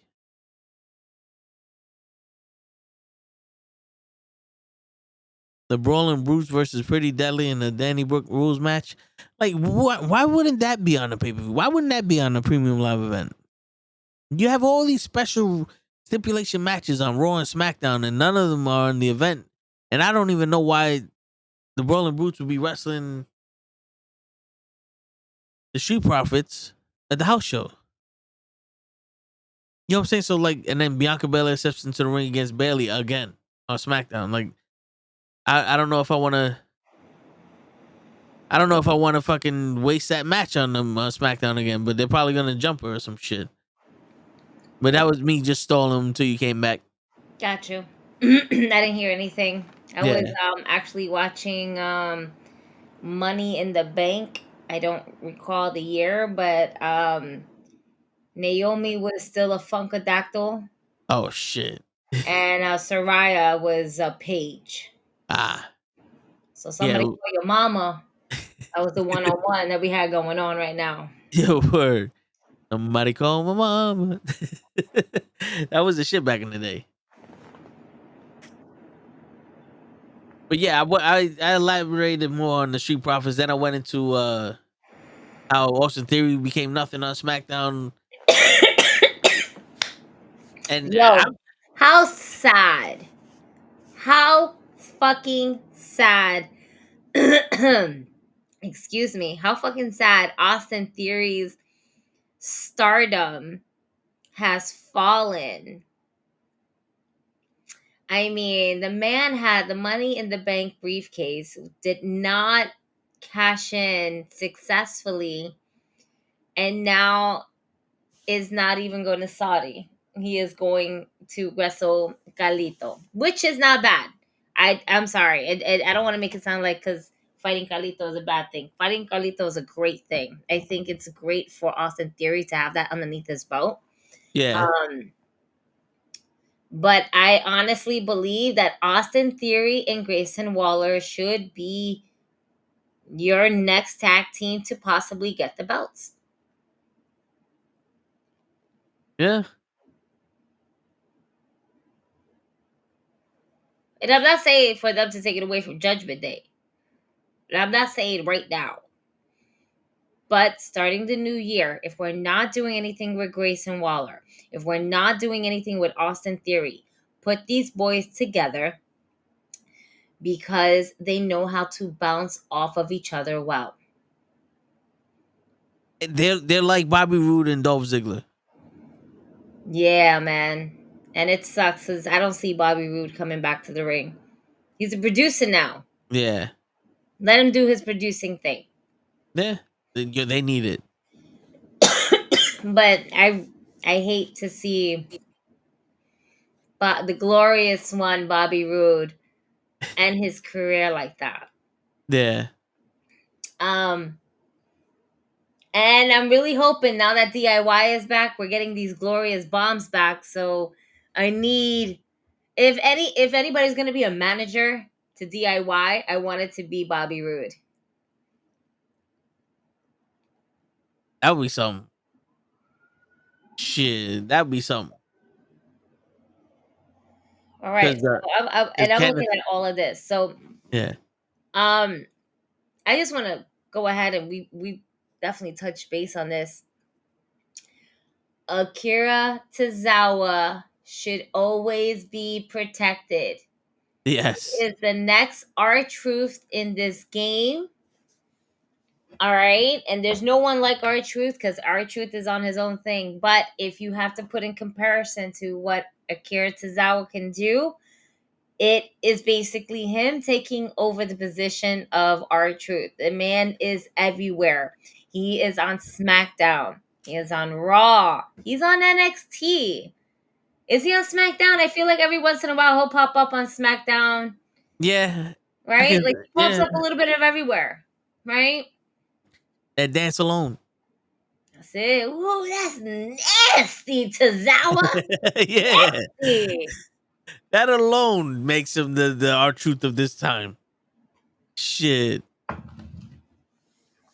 He was on NXT stealing the Heritage Cup from fucking Noam Dar. I think that was great. And then they made it into them going into a haunted house, which was fucking stupid, but whatever.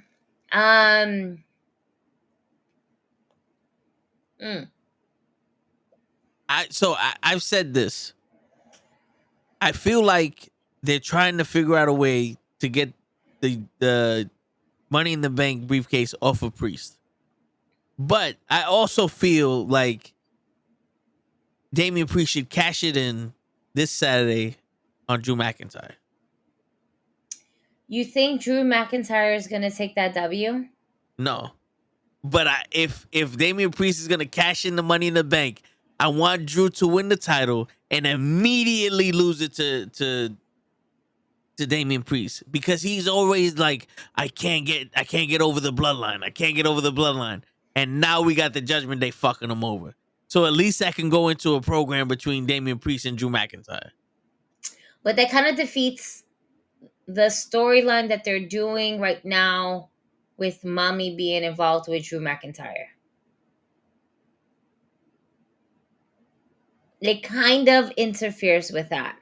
I see what you're saying, and I would want that. Do I think it's Damian Priest's time right now? No. You know what I want them to do? I want them to do it the way they did it with Big E. End the year with Damian Priest as your winner. And shock the world. I would like that too. Because I'm give Seth Rollins his fucking, his flowers, his whatever. Let him be champion.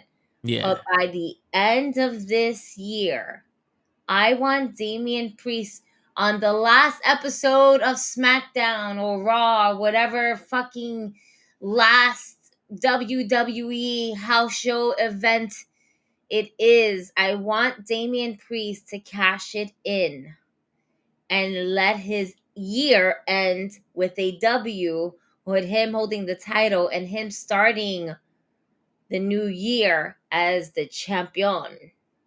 Word. Let people chase for that for the Royal Rumble.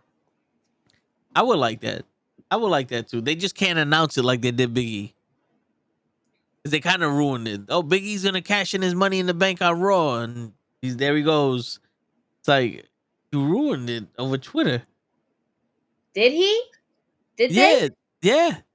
They're like, oh, Big E's going to go challenge what's his name on Raw for the Money in the Bank.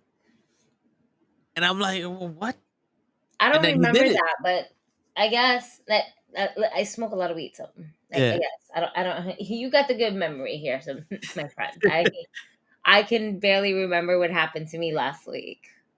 I don't want to remember what happened to me last week. I just know it's seared into my brain to disrespect the half of Biggie. Biggie was my hero. And you broke his fucking neck. And Brock Lesnar taking the title off him every chance he got. He's not even the champion anymore, and Brock Lesnar still taking the title from him.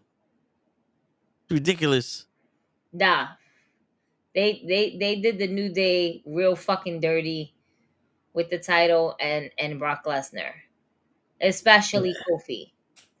Biggie, at least he put in a fight. You know what I'm saying? Kofi, they just like, nah, you're just gonna take this L in 5 seconds. Seriously. I'm waiting for them to. Disrespectful. That was so disrespectful. I'm actually looking at the card for Crown Jewel right now. Yeah. It's not a bad card. It's not. I'm trying to tell myself these things. It's not a bad card. Do you have the pre-show with Sami Zayn versus? Yep. Yeah, okay. I sure do. I had to scroll all the way at the bottom to see this because they started off the article with like the main event. So, which I never understood. When you write an article, you want to start off with the kickoff show and then all the way at the bottom. Yeah. But I digress. That's just me being a nitpicker and how I would block.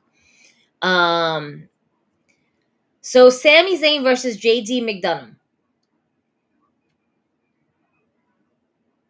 I think Sami wins that. I am underneath the impression that Sami will win this. Is Kevin Owens going to be on this show? Kevin Owens is not on this show. Nope. He's on SmackDown though. He's wrestling Theory.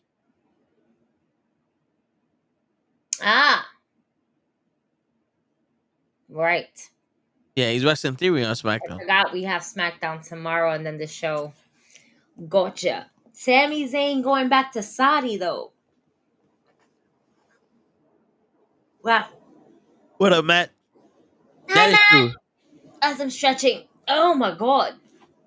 You think they're gonna give him that reception that they did last time? Yes. Because not for nothing, it really dropping the ball with him putting him in the kickoff show if he's gonna get that reception. Because imagine how much they would have popped if he would have been in there. But imagine, but I want you to think about this in this perspective. The kickoff show, they always give them more time than they actually do with the matches on the premium live, on the main card. So we're going to get a little bit more of Sami. We're going to get a little bit more of JD. More than what we would get of them if they were on the main card. So that I'm gonna take that into it, and it's in Saudi, so you know they're trying to give them a good show. Plus, on top of that, if you really think about it, either you have Sami as starting the show, getting the crowd hot, or ending the show. And then in this point where he's at in the storyline, he can't end the show. No, he can't. You know, but it's all good. We're still getting the Sami love, you know, where he's still gonna be put over heavily. Mommy's not gonna want to fuck with JD no more, and then we're gonna move forward. But I don't see Kevin Owens. He's not gonna go to Saudi, or else he would have been over there. It's just to warm up the crowd. Yeah, and you don't really need much to warm up the crowd when you have someone like Sami. And he's hot. He's still hot. Yeah. But coming off of that fucking... Him and Jay were fucking skyrocketed to the top with their bloodline feuds.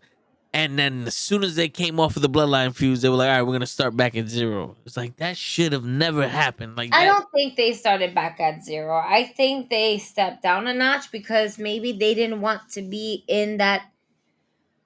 There's going to be more to it because you have Jay now possibly about to start this feud with his brother, or continue the feud that he has with his brothers. And Sami doesn't have Owens. So if they're gonna put Sammy with anybody, they're gonna put Sammy with Jay. WWE knew something for a fact. They should have never put the tag team titles on Jey Uso and Cody Rhodes. Yeah.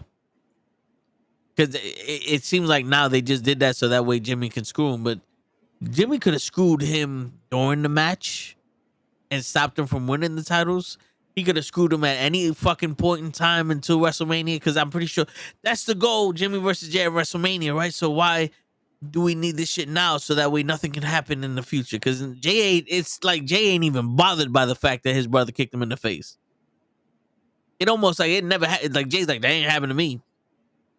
Well, if you think about it, the time that Nick Aldis basically took over that first like week or night, whatever it was, they were like, "Nah, come back here. You're gonna get fined. You super kicked my superstar. So, all right, if that's the case in scenario, then maybe I should go ahead and find his brother, like a tit for tat shit." So we're really trying to keep them apart. But when you think about it, they're eventually going to cross paths in different premium live events because they are both going to be booked. If Roman's not booked, Solo is booked. If Solo's booked, Jimmy's booked. Then in some sort of way, they're all going to be booked somehow. You know? And that's why we have to look at it.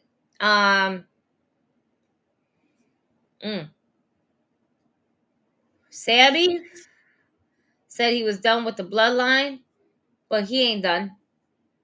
As long as Jay's around, he ain't done. Yeah. He ain't done. It's we're not done yet. We're not done with the story. You know, there's going to be a massive build. So that's why you have Sammy and Jay on the same roster. Because now Jay's probably going to try to be tag team champions with fucking Sammy. And that's going to hurt more than him being fucking tag team champions with Cody. Because it's Sammy fucking Zayn. It's Sammy Uso. Yeah. Come on. He's feeling very Usi. Mm-hmm. He was feeling very Usi against the Judgment Day on that promo that he was cutting against Rhea Ripley. What a fantastic promo. Yeah, he gave the most fucking emotion in that shit. I was like, damn. Wow. Who hurt you? Wow. Yeah. But it kind of was like, this is coming out of nowhere. But also at the same time, give me more of this. At least something's happening. You know what I'm saying? Like you're doing something with Sammy now. Beautiful. Because the Kevin Owens and Sami Zayn tag team, they were good. But unless they're in that feud with somebody and they're just around, there's a difference. Like if they're in a feud, give me more of them. If they're just standing around bullshitting, I could do without it. Yeah. Yeah, for sure. But we're going to move forward from the bloodline, okay? Because I've moved on from the bloodline. Did you move on from the bloodline? I mean, I still throw up the ones, but why? Just be like Drew McIntyre, not be done with the bloodline. I'm here for the whole story, Gigi. Once I watch episode 1 of the movie, I gotta watch all of them. I gotta see the story to fruition. We need to finish the story. I get it. We get it. All right. We're going to finish the story.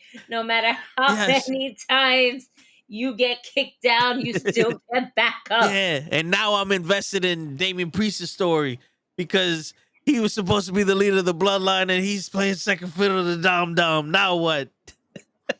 He's Dom Dom, bitch. Yo, Cody Rhodes should be storyteller Cody Rhodes because he's writing everybody's story. I'm fucking weak. We need to move on. All right. We can be here all day doing this shit. Next match I see coming up, which could possibly be the match that starts off the night, is indeed the WWE Women's Championship match. Io Sky versus Bianca Belair.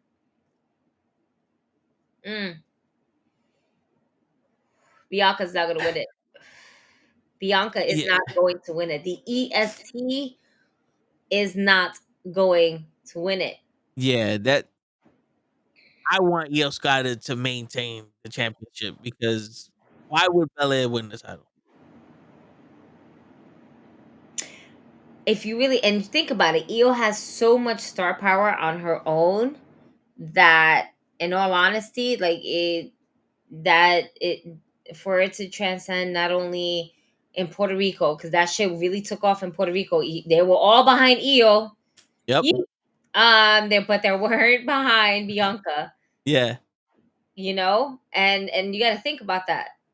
And things like that can make Bianca Belair into a heel. She started off as a heel in NXT.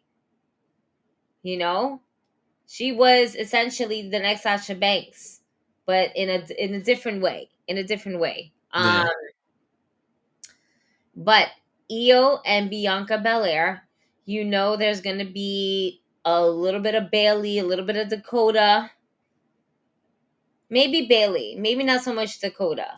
Yeah, because Dakota's still hurt, right? She's still hurt, but she still, you know, interferes and gets there like, hey, what's up? You know, she can't take any bumps or do any wild shit like that, like on air. But they're still gonna be somewhat involved. Yeah, of course. You know? But I feel like Io should be champion for a while and let because right now she's fighting the same three people: Asuka, Charlotte, and Bianca. They're not, and the only way I see Bianca winning this is if they want Jade to fucking face Bianca quick, and I don't think that you should not be rushing Jade into shit. No, in fact, I think they should. I said it. They should be tag teaming up. But Bianca Belair is such a star power on her own. She doesn't need to be in the tag team.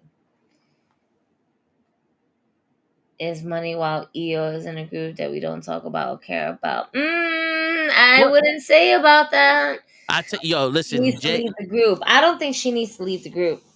Jay, I don't think so. I honestly think that Bailey right now is the best female wrestler on the roster, just for the simple fact that she is innovating in matches we've been watching for the last 20 years, and she's putting everyone over. Like, you put her in a feud with anyone on that roster, she's going to put them over and make them look like they're championship material. Look at what she did for Bianca. Look what she did for Io. Like, everyone she steps in the ring with is fucking gold. And Io is just as good as Bailey. But because she's Asian, they're not going to showcase her like they would the other one. So now she's able to be on there with the same pedestal that Bailey's on and show her greatness. Why did my shit just turn white? I don't know. Like my fucking webpage just completely went work. Right. Stop. Bailey, you talking COVID? No, I'm talking right now, bro. Right now. The fucking War Games match, Bailey innovated, did some shit I ain't never seen in that. The match she had in Hell in a Cell with Sasha Banks, she did some crazy shit in that. The ladder match she did with Bianca Belair, she did some crazy shit in that. The ladder match that she had with all the other women on top of that. Yeah. Where Io basically fucking won that briefcase. Yeah, yo, Bailey is the one right now. Charlotte's not putting no favors out there. She's not helping nobody out. Fucking Asuka's doing her best, but she's not really doing. Bailey's not effective this year. Doing her work for Io. Bailey's not for nothing because that was her mentor. Yeah, but come on, Jay. Wait, come on, Jay. What's the comments? I'm not seeing. I have to screen. He goes, Bailey's not effective this year. What? Come on, Jay. Stop. Come on, Jay. Stop it. Listen, bro, drink some water. You've been in that hot yoga for too long. You stretching right now. You watching WWE with your eyes open, bro? I'm paying attention. Trust me. Because Bailey's not like in all these matches. She even put Shotzi over. Yeah. Shotzi Blackheart. I don't. Which, by the way, I watch Halloween Havoc, and her as Pinhead is fucking amazing. Okay, Yeah. to be real with you, I thought when I heard that she was Pinhead, I didn't watch it. All right, I just heard. I was like, oh, that's funny. They put her hair into like little spikes, but no, they gave her a ball cap with spikes in it, and she pulled that shit off lovely. All right, I digress. But she put over Shotzi. Okay, Yo, hold on. Jay, you want me to give you 5 best matches Bailey had this year? Are you forgetting WrestleMania? Are you forgetting the feud she had with Bianca Belair? I named every match she had this year that she innovated. I already gave you those matches, bro. Just because she's not winning and she's not the champion doesn't mean that she's a bad fucking wrestler. There's more to wrestling than just winning. facts. It's what you add to it. What's your contribution to it? Bailey's contribution to women's wrestling this year alone speaks volumes. Okay, she doesn't need to be a champion, yet she's still getting talked about. All right, Yeah, Nicole always puts her over. She's always putting everybody else over her. Okay, Bailey doesn't need a championship. Why? Because she wants to help the next generation grow and learn from her. And yo, I want to know who your top tier is, Leon, because Charlotte Flair ain't doing nothing for this women's division. Rhea Ripley's doing something for this women's division. We're actually seeing more women on Raw now because Rhea Ripley fucking opened up her mouth and said, "I gotta take control over this women's division." If it wasn't for Bailey, Io Sky and Dakota Kai would not be on SmackDown. They would be in the back doing the same shit Shotzi's doing. They would not take it. SmackDown is the place people go to die, and Bailey is thriving out there with Io Sky and Dakota Kai. They're thriving. Dakota Kai can't even wrestle. Yeah, she can't. She has as decoy, so that way she can take those hits. Yeah, but guess what? She takes a hit, so that way her team member goes over. Yep. And guess what? That helps the whole group grow. Yeah. Right now, she's in a faction. She's not running solo. She's not running for a championship match. She's not doing this and that. What she's doing is she's elevating her team that she basically created on her own. Not somebody that they basically threw her in there. Okay? So winning doesn't necessarily mean that you have to take these W's in the matches. Winning means overall performance. Yeah. All right? Yeah. The way she put Shotzi over as a fucking crazy lunatic was amazing. And Shotzi basically also sold it herself. Sasha, who? Yeah. Oh. Because Matt said that Bailey's the reason why Sasha had a 5-star match in NXT. She was Sasha then, so therefore she still acknowledges that. But she's ain't Sasha no more. Yeah. The Raquel's gimmick is the same gimmick that she has anyway. Like now. Yeah. She's just booked as a big bitch. In NXT, she was kind of like a Kevin Nash to Dakota Kai, Shawn Michaels. Yeah. But now she's just hey everybody. And it's hard to change that because there's so many bad girls and tough girls on Raw. She got to stick out somehow. And I want her to turn heel.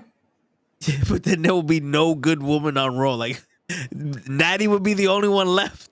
No, that's not true because if we're bringing up superstars, we still have fucking, oh my god, what is her name? I see her face. Tegan Nox. We still have Tegan Nox. We still have Shotzi. What? I don't even know what brand Shotzi's on right now. Shotzi's on SmackDown. She got a strong back. So she got a strong back. But yo, dude, she's amazing also. If you ever see her TikTok, she's funny as fuck. Raquel.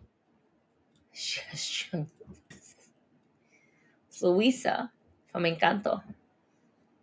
Yo, now I know you crazy. Yeah. Jay goes, Natty's done more for the women's division than Bailey. That's facts. Bullshit. If you're talking over, wait, stop. If you're talking overall from the beginning of Natty's career till now, yeah. But we're not talking about like this whole fucking career. Natty's been in this game for God knows how long. And the fact that she has less championships than Charlotte, then Sasha at the time, then Bailey, all right? Then Then Carmella. Carmella, all right? She should have had a lot more championship belts. But the thing is that Natalya lacks somewhat in personality. Yeah. Yo, Jay, I'm not gonna take away anything she did when she trained the wrestlers, when she's training the people to be in there and improving their wrestling skills. I'm talking about on TV work. I'm talking about when you put them in the ring with each other. Bailey's the one that's gonna make you the star. Natty's gonna be the one that's gonna make sure that your match goes okay. There's no disrespecting Natty. Nobody disrespected her. I think she's a fucking great all-time. Yeah, she's the boat. Yeah. But her promos don't always hit. And that's not disrespecting her. That's just me articulating the way that she does her promos. Not for nothing. Bret Hart was a great wrestler, but his promos wasn't the greatest, bruh. Yeah, there wasn't. All he right, had to wear sunglasses. That's the facts. You want to be facts? Let's be facts about it. Bret Hart was an amazing technical wrestler, right? Amazing. But when it came to his promos, he even said it himself. That wasn't really his strong point. And unfortunately, Natalya falls underneath that umbrella. She is a heart. Okay? She rolled with the punches. But you know, she has her own personality, her own way, and everything like that. I don't take anything away from Natalya. I'm not disrespecting her. Her promos are not always there. She definitely should have deserved a lot more than the women like titles underneath her belt with her resume than half of the other women on the roster does. That's not taking anything away from her, and that's not disrespecting her. If anything, that's giving her more props, more flowers to her. But aside from that, Bailey has been doing her thing this particular year. We're talking about 2023. Because guess what, folks? Our asses are in November. And next month, it's the end of the fucking year. Where did it go? We don't know. There's a lot of lawsuits, though, that came into play. There was a fucking stocks going up, stocks going down,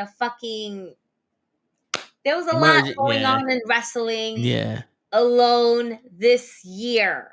Okay? A lot. And all we're doing is giving Bailey her flowers this year for being one of the top women in the women's division that has elevated multiple women on the women's roster, Raw and SmackDown, wherever she fucking decided to get her hands in, boom. All right? At the end of the day, in this match, because of Bailey, all right, putting a little bit of into it, Io Sky retains the title. Yeah. All right, and now we move forward to a match that I just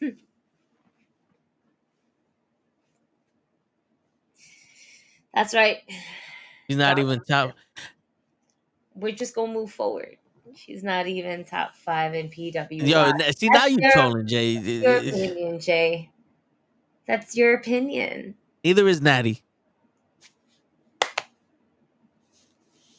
We're moving forward. Because just like Sammy said, you got to move on from that, man. You got to move on. Move on from that. We're moving on. Have you moved on, Toe? I'm gonna just say one more thing. Oh, man. All right. Go ahead. I'm gonna reiterate. Bailey right now is the best in-ring performer for the women's division. Period. And see, when I say shit like that, I'm not talking about she's the Shawn Michaels or the Bret Hart or the Daniel Bryanson you want to.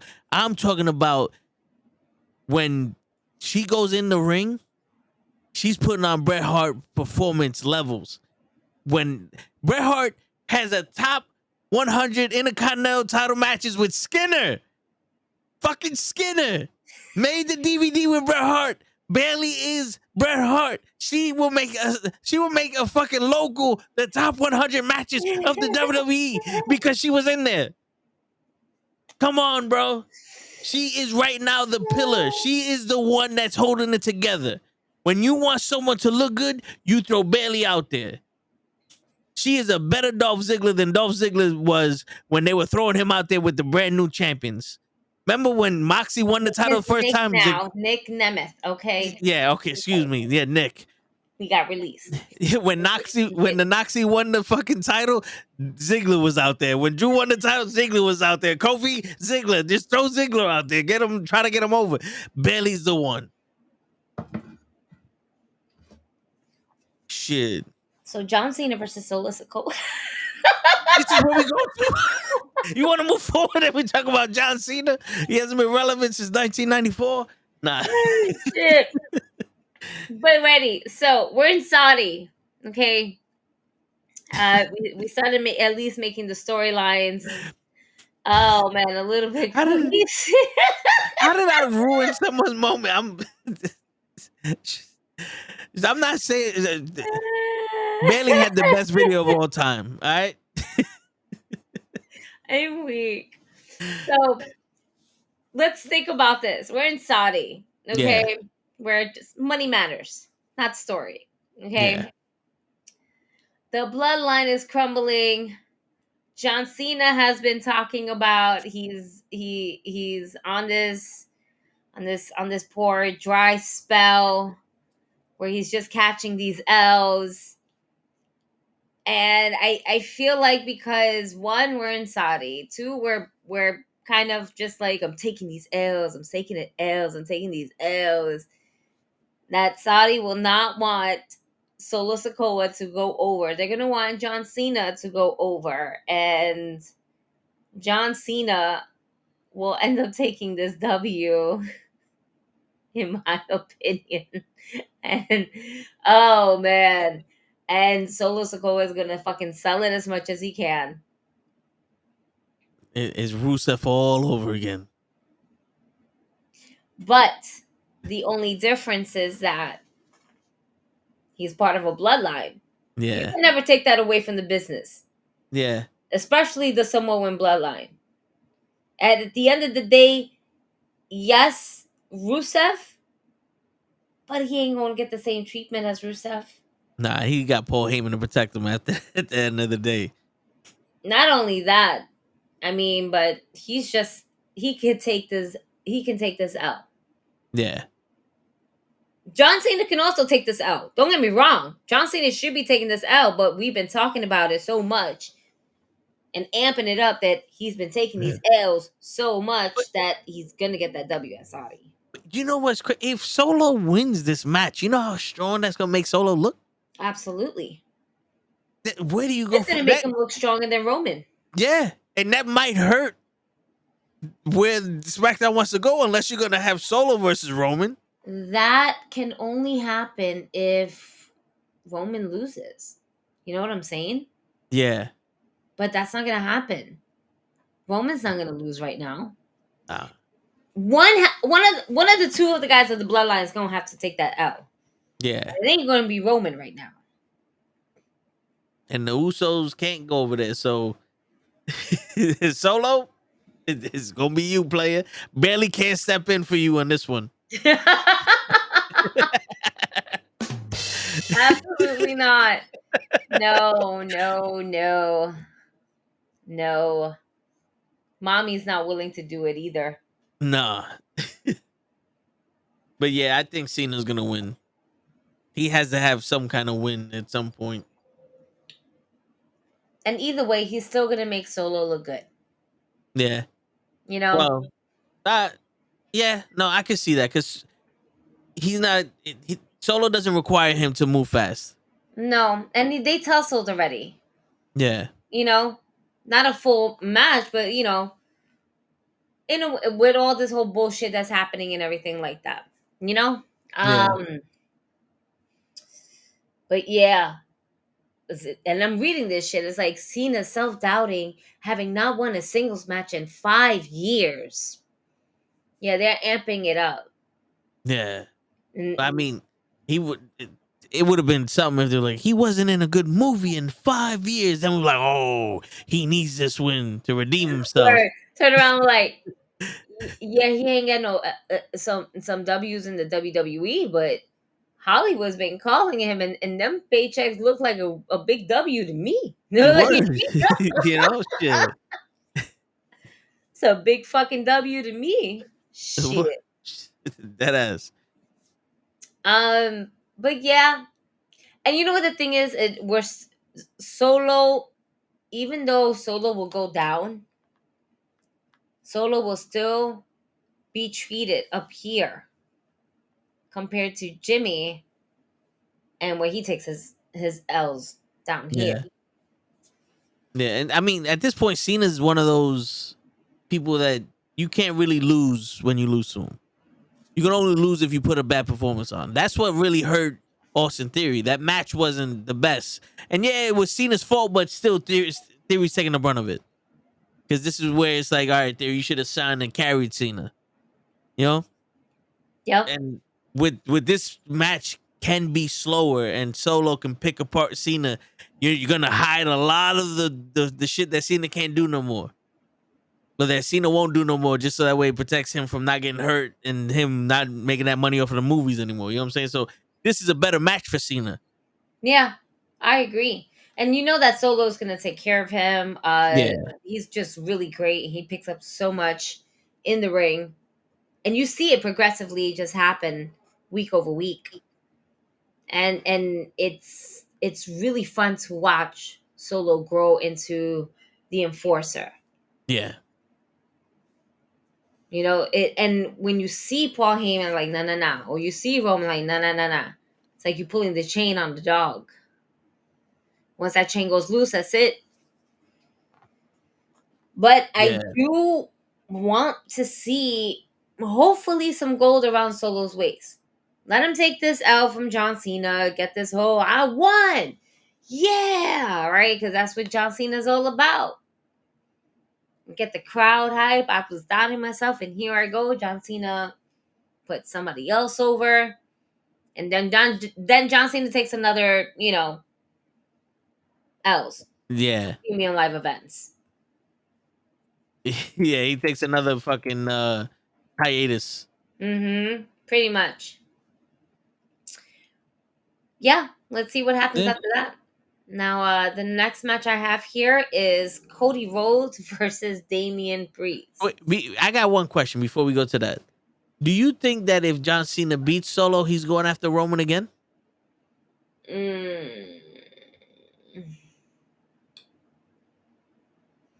Roman ain't got shit else to do. Yeah.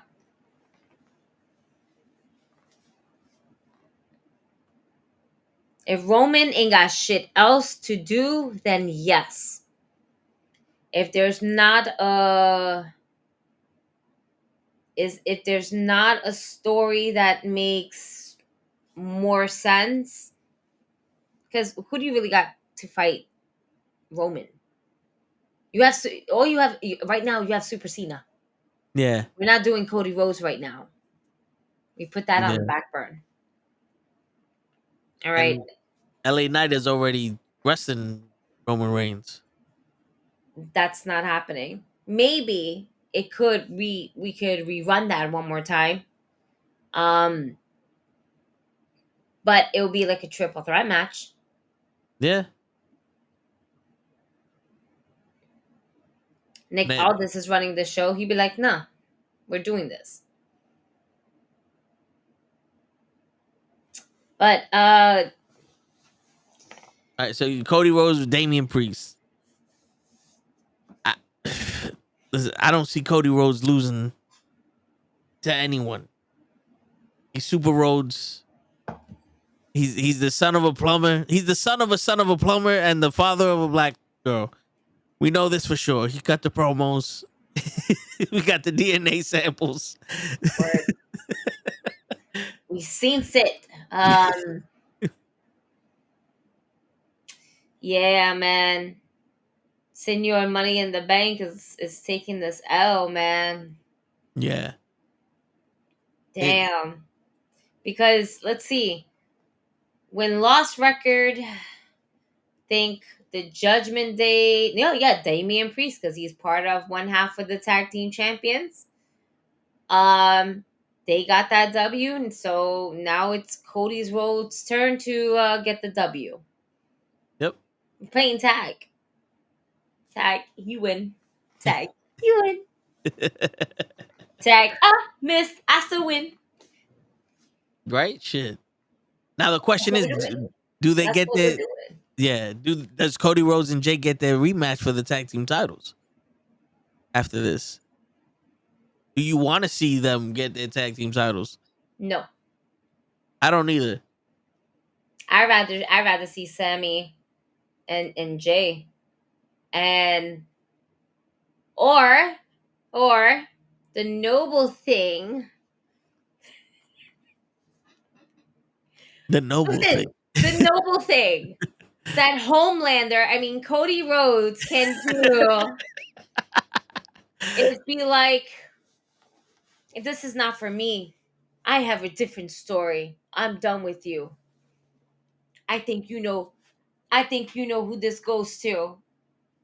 And Jay brings this to Sammy and be like, will you be my tag team partner? And he's like, yes. Let's get those fucking belts. Like, he said yes. it's the noble thing to do. Yes. If you're gonna tell a story, tell it like that. That's the story. God damn it. Listen to me. That's Win the the one match. we wanted. But give it to Sammy. That's the story we need. He needs Sammy. Oh shit. Oh man. Cody, fuck man. Cody takes his W. Yeah. That saddens me because I don't want Damian Priest to fucking lose. I don't want my fellow body from New York to fucking lose. I want the punishment. Martinez. I kind of want to see a fucking faction look strong. The Punisher. Yeah, I want to see him look strong. Word. I'm tired of a faction looking so fucking weak. You know what's sad is that he physically looks strong. Physically. His demeanor and everything. And then the way he loses. Yeah. It's the way he loses. It's like, that's some bitch ass way to lose, man. What are you doing? Yeah. Nah. Yeah. Nah. You're making us look bad. Yeah. Damn, nigga. Mommy wasn't right this time, you know. Mother's not always right. For real. I love Rhea, but yo, she be fucking up sometimes. She's losing that grip within her faction. And if she loses that grip, then it's you can tell what's happening with her. Yeah. She's preoccupied with the woman shit and Dom shit. But let's think about it. Even with the women's division, right? She thought she had a hand on things. She didn't. Getting loosey-magoosey everywhere. Her faction. She thinks she got the hand of everything. Like the leader, right? She's the leader of the women's division, now the leader of Judgment Day. And that's too much leadership on a role for one person to fucking deal. She's like, I gotta deal with 15 bitches, and yeah, you 4 bitch ass niggas over here don't know how to get your shit done. Dom, do you have anything to say about this? I still got my championship, mommy. Mommy. You right. Whatever you say, mommy, you right. Word. And David. Yeah, and JD McGunn, Mofungo. JD Mofongo? Nigga, what? I don't know what they want to call this motherfucker. McDunham. Oh my McDunham, god. there you go. Like, yo. I got a strong accent, you know? Mofongo. He's pissing off Damian Priest too. He's throwing out the whole vibe. Yo. He about to get his shit wrecked. Word. By somebody. Not for nothing. The real Ripley that I'm missing is the one that attacked Tozawa. I can't believe Pobrecito Tozawa. But like, be that fucking strong ass person to test one of the niggas. Like, yo, I want you in the ring right now with me. Let's go. And somebody that looks that they can go toe to toe with her. Yeah. Not Tozawa. Pobrecito. He didn't stand a chance, even if it was a real fight. Like, Yeah. But the segue basically of going into that, Damian Priest, women's world champion Rhea Ripley, Nia Jax versus Zoe Starks, Shayna Baszler, and Raquel Rodriguez. That's a lot of bitches. Yeah, that is. That is. They're all gonna be covered up. Yeah. Kick AI? What's going on? I want Raquel to win this. You want Raquel to win this? Yeah, I do. But I feel like Rhea is gonna win this.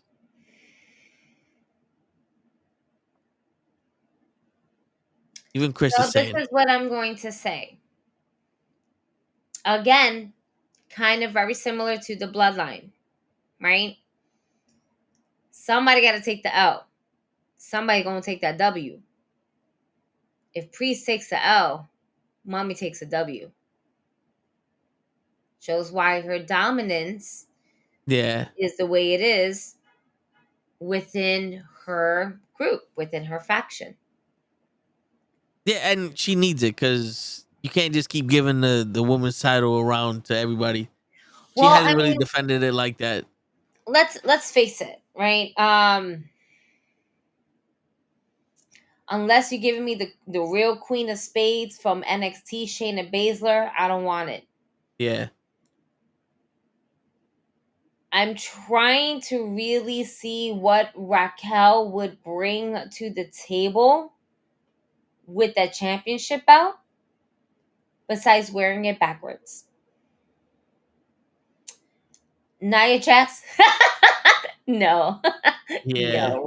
No. Zoe Stark, another one where it would be hard to sell as my women's champion. I don't see where's the personality? Where's this character? Nia Jax wants to fuck up everybody. I get that. Yeah. Cool. But she don't need the title. What's Zoe Stark's character? What's Raquel Rodriguez's character? Shayna's the Queen of Spades. I know that. Yeah.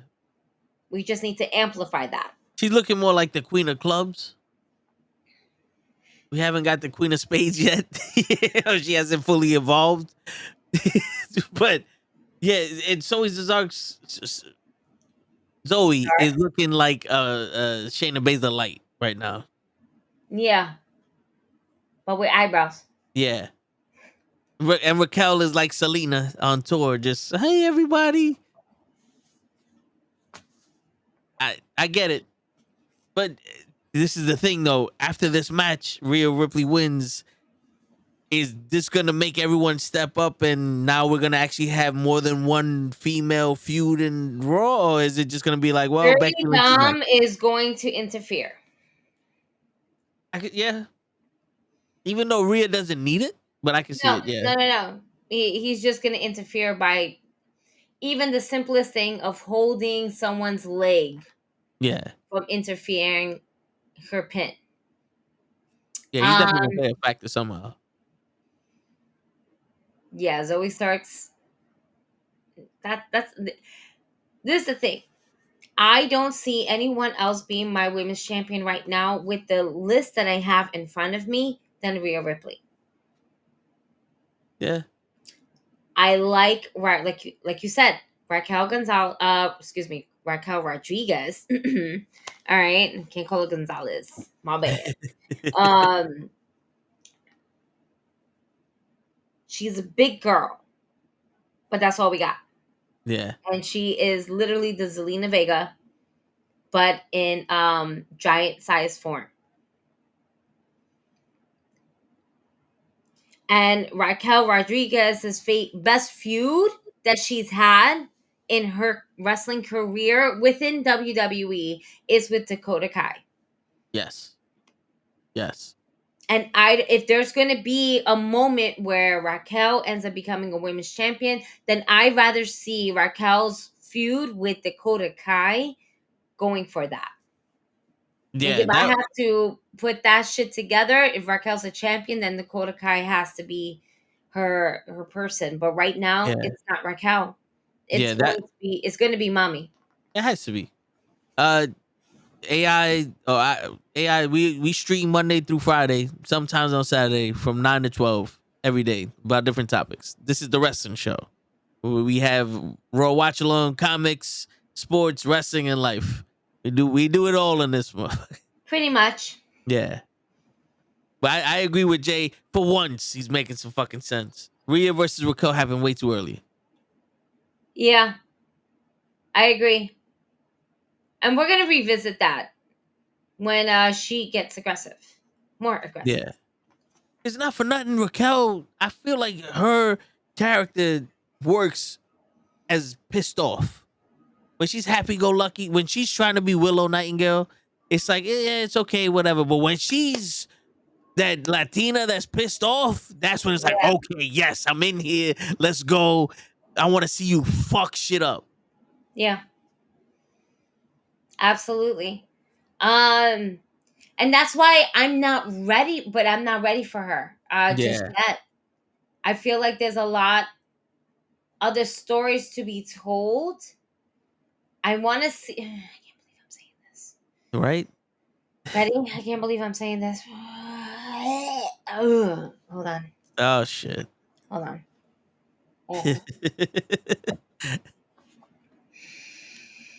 I want to see Nia Jax versus Raquel Rodriguez in a singles match. No holds barred. Please don't hurt Raquel. Please. I don't want there to be countouts. I don't want there to be disqualifications. Falls can count anywhere. No, I take that back. I take that one back. Let me take that one back. In the ring. Stay in the ring. We stay in the ring. We stay outside of the perimeter. Yeah. Keep it safe. We'll go up as far as the ramp, and then we'll come back down. Yeah. You know, well, we get that. Matter of fact, if y'all brave enough, I can't believe I'm saying this. Y'all can do a spot on the top of the stage. Thanks, Marcus. You know, you know, like that. Yeah. On the pillow, right down, so it looks like a devastating move. And by the praise to the wrestling gods, may that happen, and then no one gets really hurt. And that's it. That's all I want. I think visually seeing two big fucking women just go fucking balls at it, like Simon Miller would say, big men slapping big men, you know, big fat men, or whatever the case may be, slapping big women, but the female version of it, just slap the tits off, as Tony Storm would say. Cause not for nothing, that's when Raquel is at her best. Yeah, absolutely. Shit. And Zoe Starks, man, they need to figure something out with her, because right now she's becoming nothing but a jobber. Yeah, and like she was good with Trish, but I think she can stand on her own 2 feet on Raw. I don't want her with Shayna Baszler. She has the right opponents on Raw. Yeah. Maybe. For her style, maybe she does. I don't. It's a little difficult to say. I think her and Shayna Baszler as a women's tag team could possibly work, but I don't want to see Shayna Baszler in a tag team anymore. Yeah, me neither. That's my thing. I think this is where a secondary title would come in, because Zoe Stark's going after like Candice LeRae and Indy Indy Hartwell, like I think that would fit her Ross. because she's able to do very athletic stuff, and those women be able to keep up with her, and it's something different. It gives us fresh faces on Raw, and if it means something, then it's perfect. But Right. just to throw her out there for no reason is like, all right. There's only but so many fucking inches you could give WWE with this whole random shit. At one point, you know, it can't be random no more. Like let's have a meaning to something, please. Like Mm-hmm. one of these things gotta have a meaning behind it. You know, Oh, shit. man. So for my pick though is gonna have to be Rhea. Yeah. My heart is with Raquel, but my mind is with Rhea. My mind is telling me Rhea. But my body's on the other. Raquel. Mommy, shit, that's the wrong one. Shit. Oh, I'm fucking done. All right, let's go with the match that we are so excited to talk about. Oh my God, Rey Mysterio versus Logan Paul. Yeah, Yeah. yeah. No, no.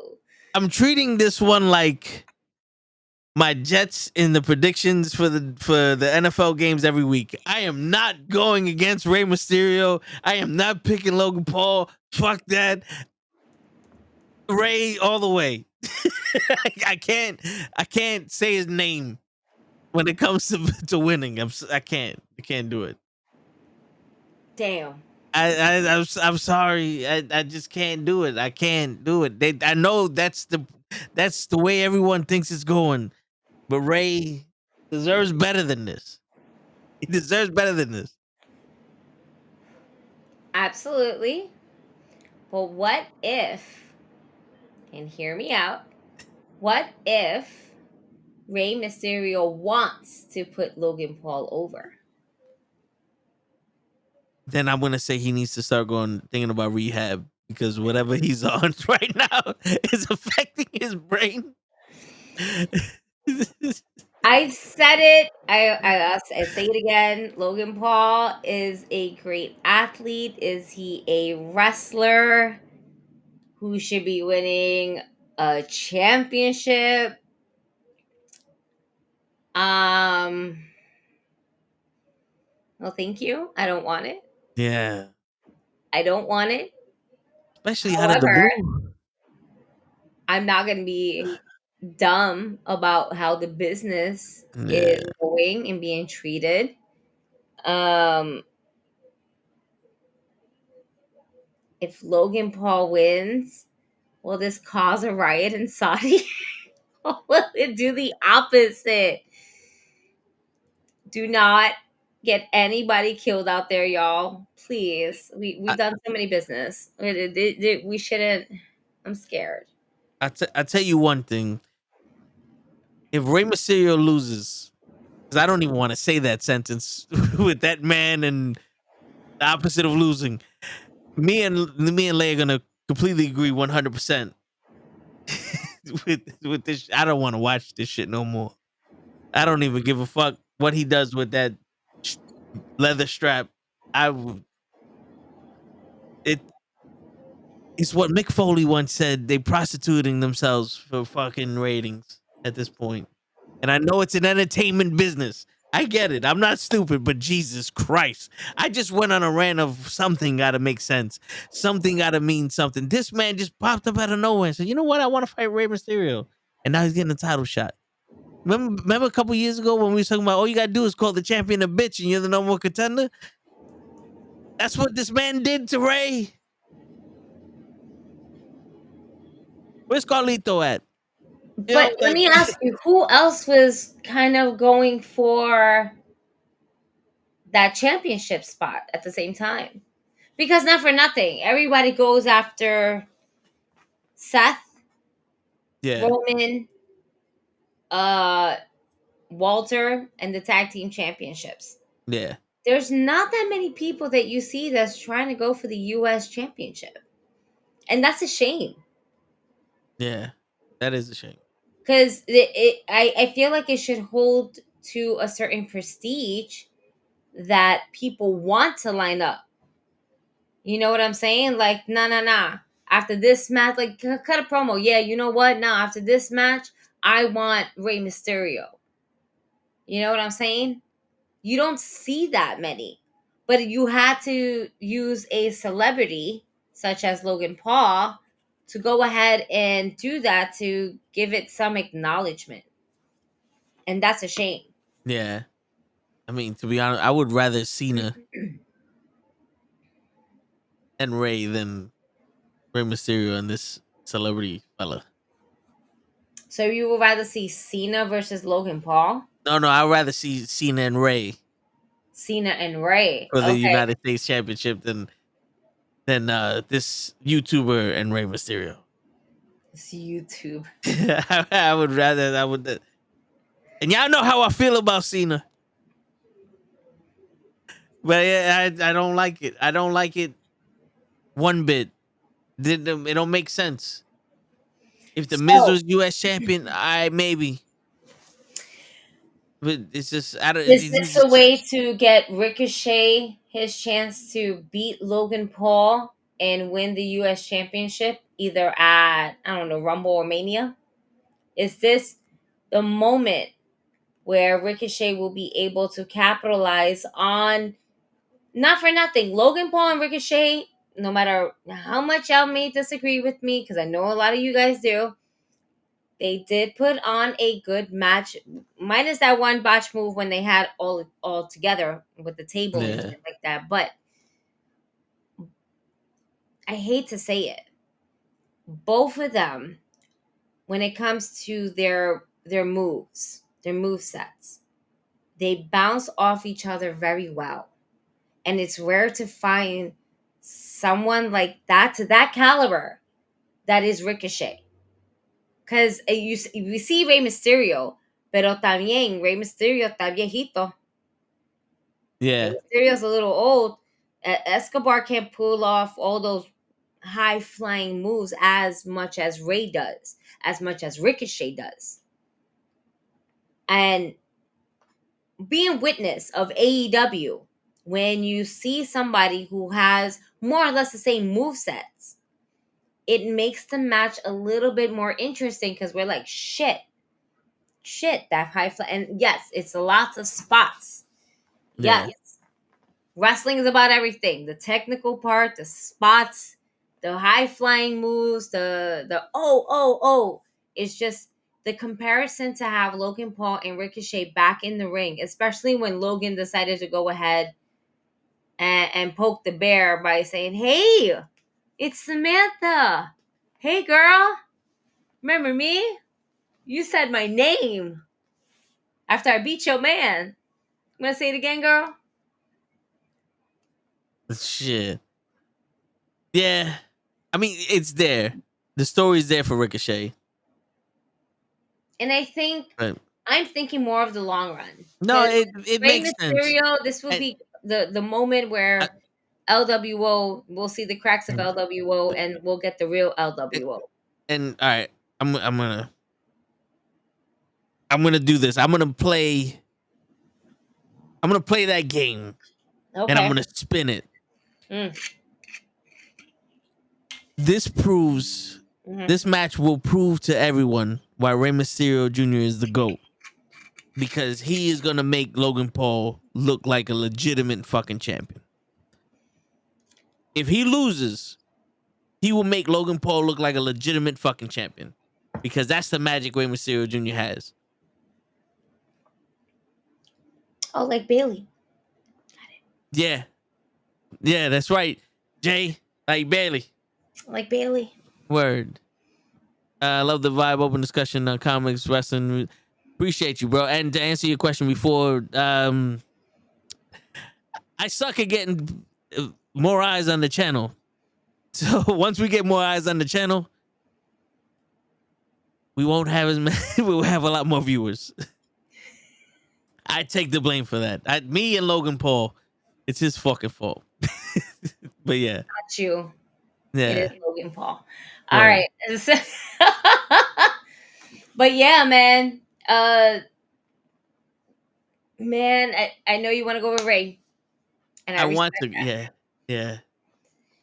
But I'm really kind of thinking long storytelling here, and then just kind of like really putting it out there. I want Ricochet to be a champion, and if it has to start with United States Championship, then so be it. And I wanted it to be meaningful. So his story with Logan Paul, already getting his girl involved and all this other shit, I think it would, as a story, would be a little bit more meaningful because it feels a little bit more personal. And I think in that sense and way, that's why Logan Paul might take this W. And if this girl is the ring announcer, then she is forced to say Logan Paul's name twice. Yeah. And it's like, oh, you dirty motherfucker, you made me do this twice. You made me say your name as the winner twice. Him going after Samantha's cheap heat, but it works, and hopefully this gives that edge to Ricochet that he needs. Mm-hmm. And Jimmy Jam, you called me Toad Gags. That's why I didn't acknowledge you. Toad Gags. Toad Gags. I'm sorry. Damn. I know it's a typo, couldn't but even say pause. Wow, wait, I'm not even reading the question. All I see is toe gags. Wow. Yeah. Okay, let's see. To be honest, I think another YouTuber, I don't know who toe gags, needs to come out of retirement and give Ray his own version of the 619. Oh man, toe gags must be flexible, man. We called it the 646 because you're going to coast for that time. Shit, it would be the 718, man. I'm old school New York. That's what a typo. Oh, that wasn't a typo. It's okay. Oh shit, so guys, capitalize the new G. signee for Diamond Wrestling. Yes. We got him, y'all. Along with JD Mofongo. That's right. I told you there was gonna be an announcement when I make an announcement, like an announcement of the announcement. Yes, Tony Khan, bro, the king of announcements. Yo, let's get through this so we can talk about AEW, man, because this shit is like, yo, that nigga always has an announcement, man, and that's just, I don't get it. All right, US that, but blah blah blah. All right, the last two matches are pretty much the World Heavyweight Championship and the Undisputed Universal Championship. So we got Seth Rollins versus Drew McIntyre.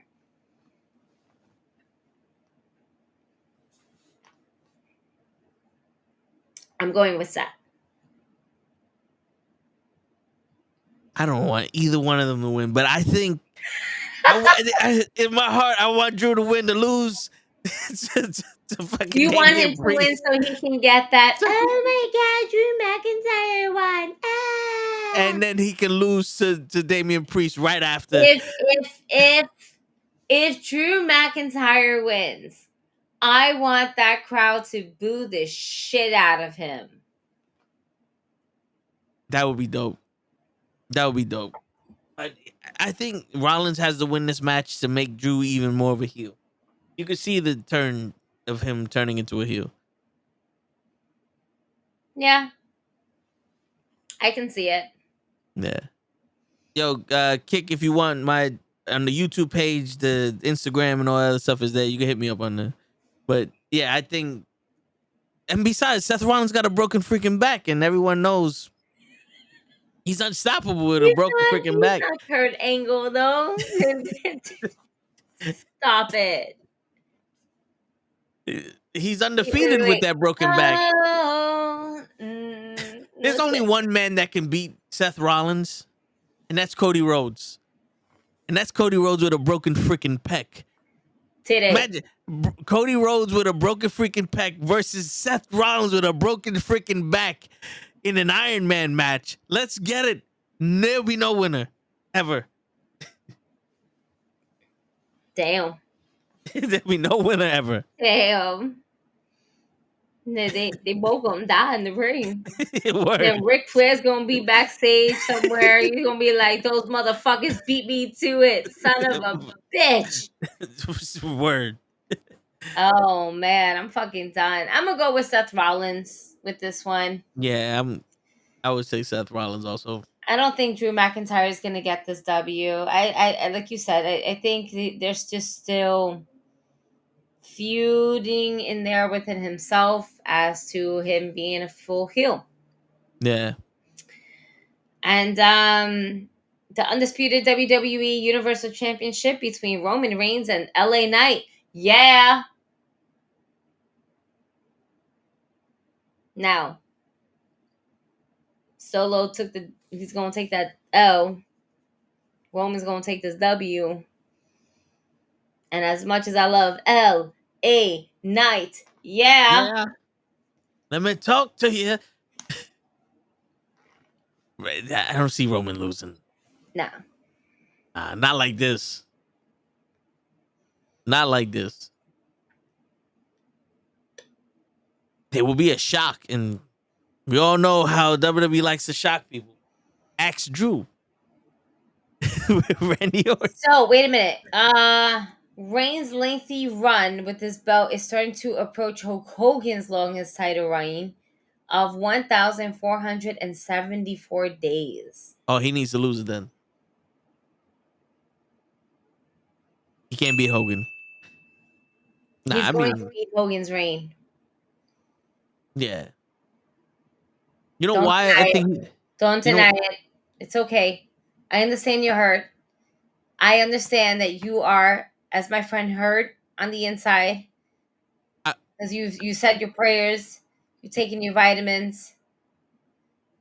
But you know. But you know, Roman has to win this to beat Hogan's title reign. I would rather Roman than Cena. But we're not talking about Cena. We're talking about LA Knight. No, I'm saying I would rather Roman beats Hogan's record than Cena. So. Well, Cena's record is not even that. Cena's record is on the record of Ric Flair. Yeah. You know, so it's not even lengthwise. Is how many times. Me personally, I rather enjoy someone holding the title for a prestigious amount of time as opposed to multiple times. Yeah. Because to me, the amount of times that you won it is also the amount of times that you lost it. Yeah. People don't get that. All right, Kick. But yeah, that people don't realize that. I respectively believe in the longevity of a title range rather than the it's the good old saying, it's not about quantity, it's about quality. Yeah. Don't matter how many times you had it, lost it that many times. How long did you keep it for? You can be 16-time world champion. Woo! What was it meaningful for though? Like, why? Because and for Ric Flair's good term, you know, it was more of a territorial thing. Yeah. That's how it was back then. He lost it to do business. Right. Nowadays, it's not about losing it to do business. Nowadays, it's just like, this week I feel like it's going to go this way. Yeah. It's different. But yeah, man. Tribal Daddy Chief. Yeah, I'm going with Roman. We the ones, baby. We the LA Knight may be hot, but yeah, Roman's hotter. Roman's hotter right now. Yeah. Sorry. Yeet. Yeet.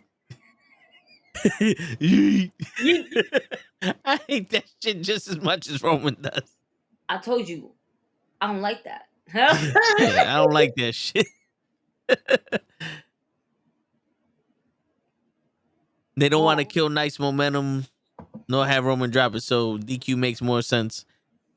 You know, if LA Knight puts on this is the thing about wrestling. If he puts on a good match and he makes this shit seem like he can beat him, Roman can beat him clean, and it will always be there like, yo, I almost had you. And then people will want to see that rematch. If it's balls, no one wants to see that shit no more. LA Knight can win this by losing. Yeah. And that's the goal right now. For LA Knight to win by losing. It's just I just don't want Logan Paul to fucking win. Yeah, but it's gonna happen. Yeah. It's gonna happen, unfortunately. And what the fuck happened here? No, that's not what I want. Trying to go to AEW Dynamite's results without it fucking up my whole shit over here. There we go. Boom. So I can figure out what the fuck you're talking about, because I'm getting real fucking tired of Tony Khan's announcements. I got an announcement. You know what kills me? When he has an announcement and he partially makes the announcement and then he has the motherfucker next to him. Yeah. He did that with Nigel. Yeah, he did that with Nigel. Did you see that yesterday? Fucking Nigel. He's like, oh, tickets on sale for fucking next year's All In April. Go on this Friday. Motherfucker, what? Like, why? Who's sitting there going, you know what? I'm going to save up my money to go see All In next year. All right, cool. Tickets on sale this Friday. Wait. Have those diehard AEW fans who are more AEW than WWE. So that's not a lot of time to save up money for that. I didn't know there was going to be another All In Wembley until yesterday. Oh, I knew that. They announced it not that long ago. Like they announced that a while ago. So I knew that they were going to do that. It must have been on one of the house shows, on Collision or Rampage or some shit. No, it wasn't a house show. It was on Dynamite.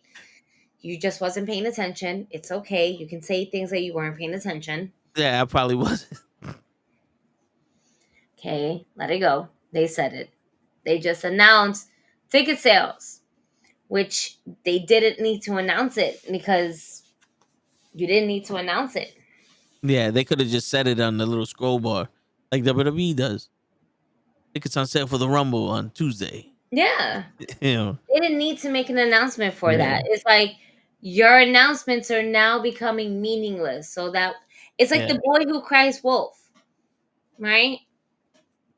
I have an announcement. Okay, that's cool. We'll catch you later. Yeah. But I have an announcement. That's okay. We'll catch you later. But I have an announcement. Nigga, we said we will catch it fucking later. Announce that shit over there. The fuck on my face. Like, can you announce this via email? Yeah, like, yo, an announcement to me is next year, Wembley Stadium, Kenny Omega is going to go one-on-one against The Rock. There goes your announcement. Not tickets on sale Friday. Nigga, you could have put a text message up. You could have put that shit up on the little ticker. Y'all have all these text messages for the micro mini brawlers pre-sale for this and that and X, Y, and Z. But y'all could have just sent this easily via text. Yep. What is going on? I don't have time for Tony Khan's announcements. Yeah. But in Dynamite, we did have our first match. Orange Cassidy, who went up against Claudio Castagnoli, and that was a fun match, all because of Daniel Bryan getting his eye socket basically fucking broken. Yeah, his audible bone. This shit right here, this part right here broke. Now, was that from Orange Cassidy or was that from fucking the Rainmaker? To be, I don't know. I didn't see the match. I just saw the replay they showed with the orange punch, and I doubt Orange Cassidy punched him that hard that he broke his fucking face. Maybe it's not how he punched him hard, as maybe it's how it actually landed. You know what? I'm gonna. I'll look it up. I'll see how he broke his fucking face. Oh shit, we're about to get banned, y'all. Oh my god. Oh my god, we only have 10 minutes left. Oh my god, we gonna get banned. It's the picture. Oh my god, I'm reading a fucking report. It literally says picture in picture. And I'm like, get the fuck out of here. Yo, not for nothing. The only picture in picture I pay attention to is Tony Storm. And that's it. She makes me read through my picture in picture. I appreciate that. Word. Shit. I don't know what the fuck she was doing when Sheeta was fighting Willow, but she's on the fucking entrance on her back like doing some crazy shit, and then Sheeta just knees her. I'm like, I don't think that was smart. Like, I don't know where you was going with that. You left yourself wide open for that knee. I don't know. I think it was supposed to be a lot more smoother than that. But yeah, I completely get what you're saying. It didn't look so smooth and clean, and just it's like you could have moved from that. Yeah. And and unfortunately that's how it is with AEW's women's division, is that you see them looking at their spots a lot more and waiting for it. Yeah.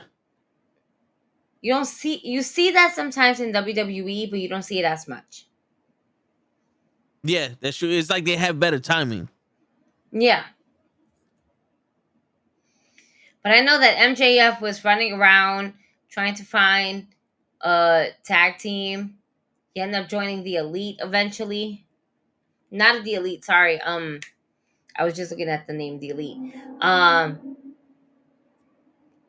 The Acclaim. Yes. I'm just like looking through all the fucking matches and shit. ROH, 6 tag team champions, the Elite defended against the Mogul Embassy, the Gates of Agony, and Brian Cage, and then they won. That's right. I was surprised because I was watching it while I was working. I was like, damn, they won. I had to rewind. It was like, how did they win? And then I saw Cowboy shit ran to the back because Cowboy Swerve abandoned his whole fucking team. Yeah. Because he couldn't let his shit go. I mean, to be fair though, Swerve was in his crib about a week ago. Yeah, that's true. I saw that part where he was talking to his baby. I was like, this is a lot. This is very Ms. Fiend-ish. Mm-hmm. Like, let's take it to that next level. Randy Orton, like, going into your crib. Triple H going into your crib. Stone Cold going into your crib. But get the Glock. Word. I'm still trying to figure this shit out. All right. Hopefully this isn't the whole map, but I wanted, because on Google there was a little thing. He took the Orange Cassidy punch and then he took the Rainmaker clothesline. And he was gripping his face. Mm-hmm. So I'm trying to see where he. So it would be that. Then it would be Orange Cassidy. Because there's no way a clothesline can go ahead and do that.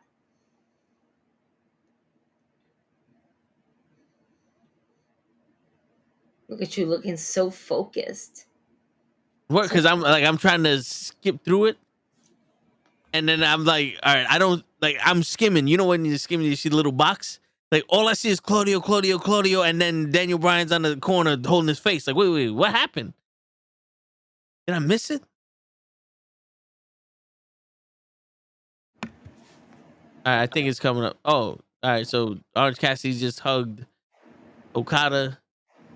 Then Brian Danielson just double drop kicked him. You know what? In 2 seconds. This is the research, people.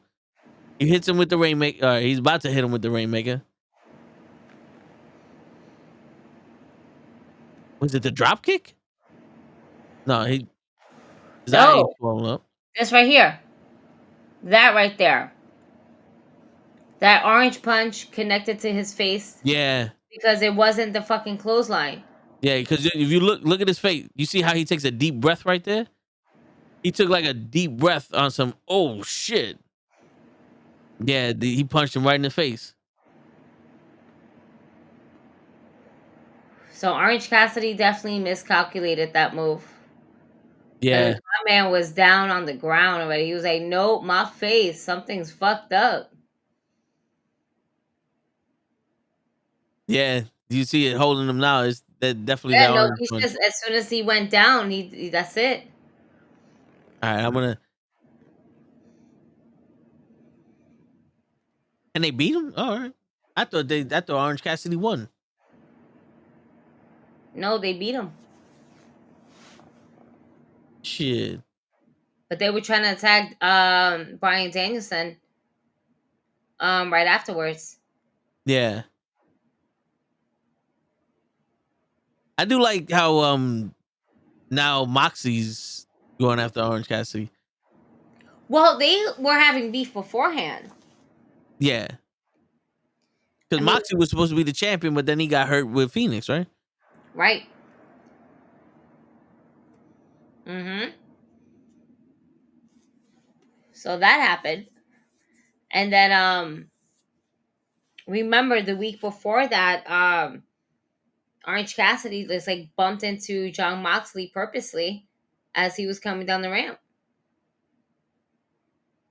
Yeah. So that's when Moxley came out, he just started beating the shit out of him. Claudia was like, "Do what you gotta do." More, he was like, "Do what you want." Handle it. Yeah. Niggas coming in? Nope. Fuck these guys. Let's see. I'm just kind of like skimming through it. It's looking, because I see the best friends came out and Willie Utica. It kind of looked like, oh wait, we got to make sure that they don't really fight each other. And Okada's sitting there just like, yo, is he alright?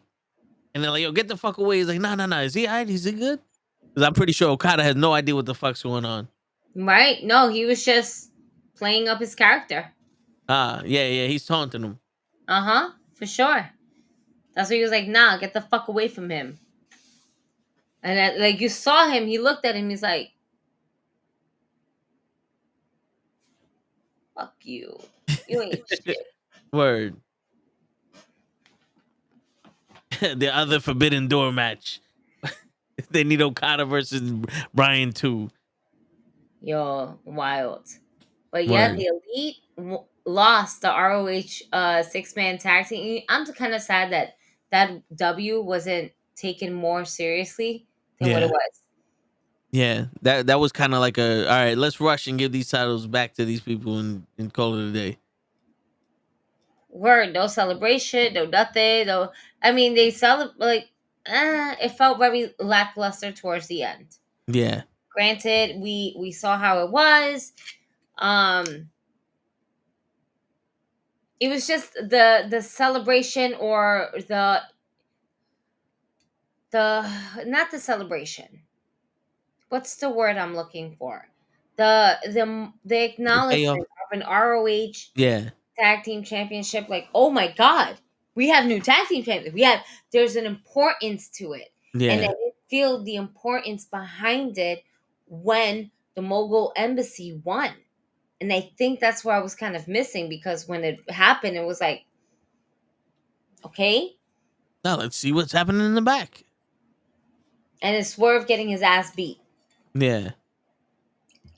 You know, so there's a lot going on. Oh man, this Jameson is so good to me. Oh, man. Yeah, but like it really was one of those like, oh, new champions. Yeah, didn't feel meaningful. Yeah, And then shit, I don't even. What happened after that? Because they cut the commercial and then let's go on with the show. They didn't give a shit about. There's not a lot of importance. Like there's little things you could do that make shit seem important. Like talk about it at another part of the show. Like I can't believe Swerve went into his house and he deserved to get his ass kicked. Something. Well, I'm just kind of like running through this really quickly. MJF is frustrated backstage. Blah blah blah. Oh, what happened next was the fucking Wardlow. Wardlow grabbed MJF by the throat and put him up against the wall. Page, Swerve going at it. Back at ringside. Tony Schiavone welcomes the Rated R superstar Adam Copeland. Yes. AKA the Devil. I'm calling it. You know what's funny? This storyline really makes me not give a shit.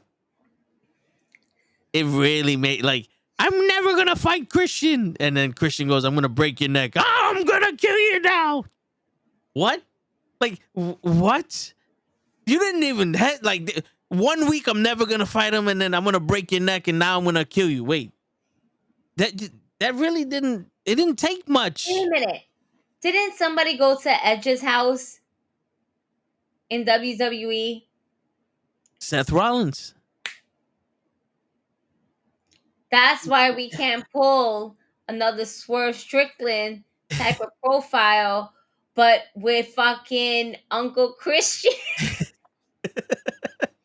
I need to see Uncle Christian hanging out with the kids.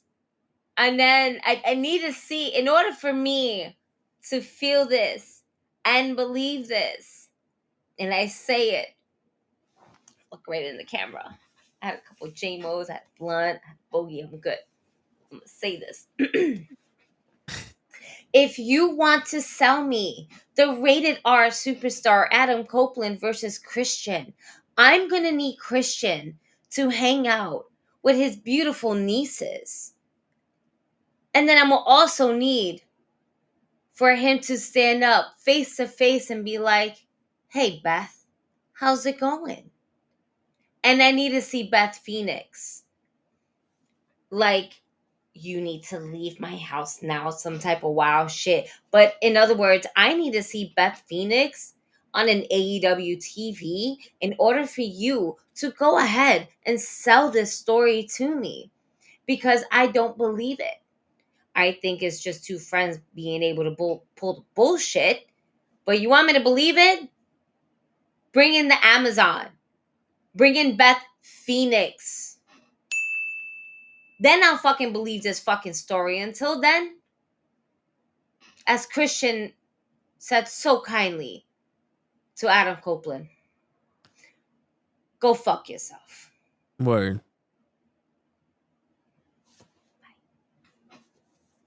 Word. Because wasn't they starting a feud with Adam Copeland and Ricky Stark? I need Beth Phoenix. Yeah. I need Beth Phoenix. You want to sell it to me? I need Beth Phoenix. I need Beth Phoenix. And if you could find someone like a Victoria or Ivory or someone back in the day when they were wrestling to team up with Christian, that'd be dope. Nah, I don't need that. Yeah, I don't need that. Well, they don't add to the story. That Beth, because she's the wife. That makes sense. Christian doesn't have a wrestling wife. Lita. We're not going there. We're not going there. Amy is not going there. Amy will not go there. We will not touch that with a 10-foot pole. Especially with Matt around. We're not doing that. You sick fuck. We're moving forward. Darby Allin gives his props to Adam Copeland because guess what? Now Adam Copeland is part of the team of Sting and Darby Allin, which I think is pretty fucking cool. I never get a chance to see Edge and Sting together in a ring. And to watch those two legends, be tag team and how they're going to work together, it's just going to be really fucking cool. Whether you're an Edge fan, whether you're not, whether you're an Adam Copeland fan, whether you're not, I think for the nostalgia of wrestling, it's pretty fucking cool to see anybody with Sting right now, because he is on his road to adios, folks. Yeah. So I'm gonna take it. I'm gonna take it. I'm gonna take it all in. I'm gonna accept it. I'm gonna be happy with it. And Darby Allin's really cool to see in the ring. This, we'll see where it lands up at. Your big announcement. Go fuck yourself, Tony Khan. I'm skipping your big announcement. We already spoke about it too much. Yeah. Kenny Omega and Chris Jericho versus Matt Murdon and Angelo Parker. That was a waste of time. That felt like it was a waste of time. Mm-hmm. It's like we knew they were gonna win. Like, that was just. And this sucks because you want to put the other tag team over. Yeah. And you would think you put them over. One is the CEO. One has a big fucking share and say within the company and has a huge amount of respect. You gotta put the other boys over. And I feel like that's what lacks in AEW, is that they want to go ahead and pull a lot of people over, put a lot of people over, but they also want to put themselves over. And there's nothing wrong with that. In the line of business that you do, especially if you have a good portion of it, you want that. But at the same time, not this tag team. Yeah. This tag team has been putting in as much work as the Acclaim, but has not been getting the flowers as the Acclaim. True. And it's, what other tag team was putting in all that work that was with Jericho and didn't get them flowers? Same. Yeah, definitely. Are you kidding me? Mac Daddy? Mac Daddy wasn't fucking getting his flowers? Come on now. That nigga, geez, son. Crazy.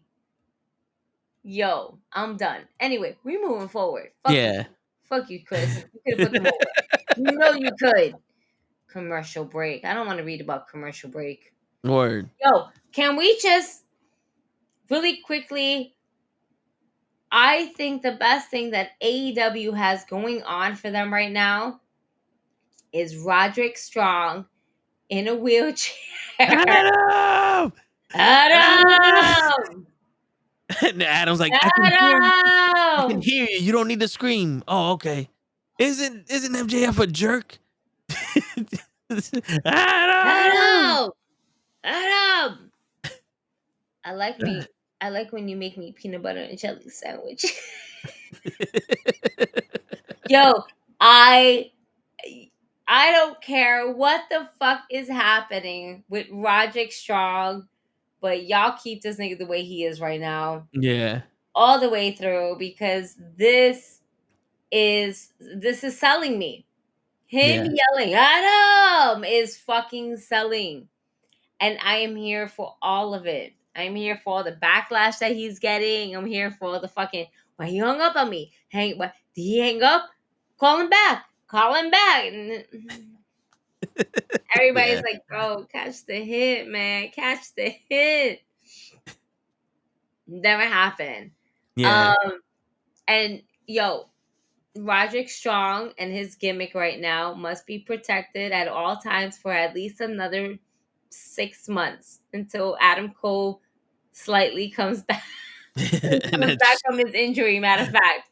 Let that shit keep running. I am here for all of that. Roderick Strong is still going to be in the neck brace. Long-term storytelling. Fuck out of here. That's what I need. Roderick Strong is still going to be in the neck brace while Adam Cole's going to heal from 3 injuries. Adam! I Ah! slept on the wrong side. I can't look.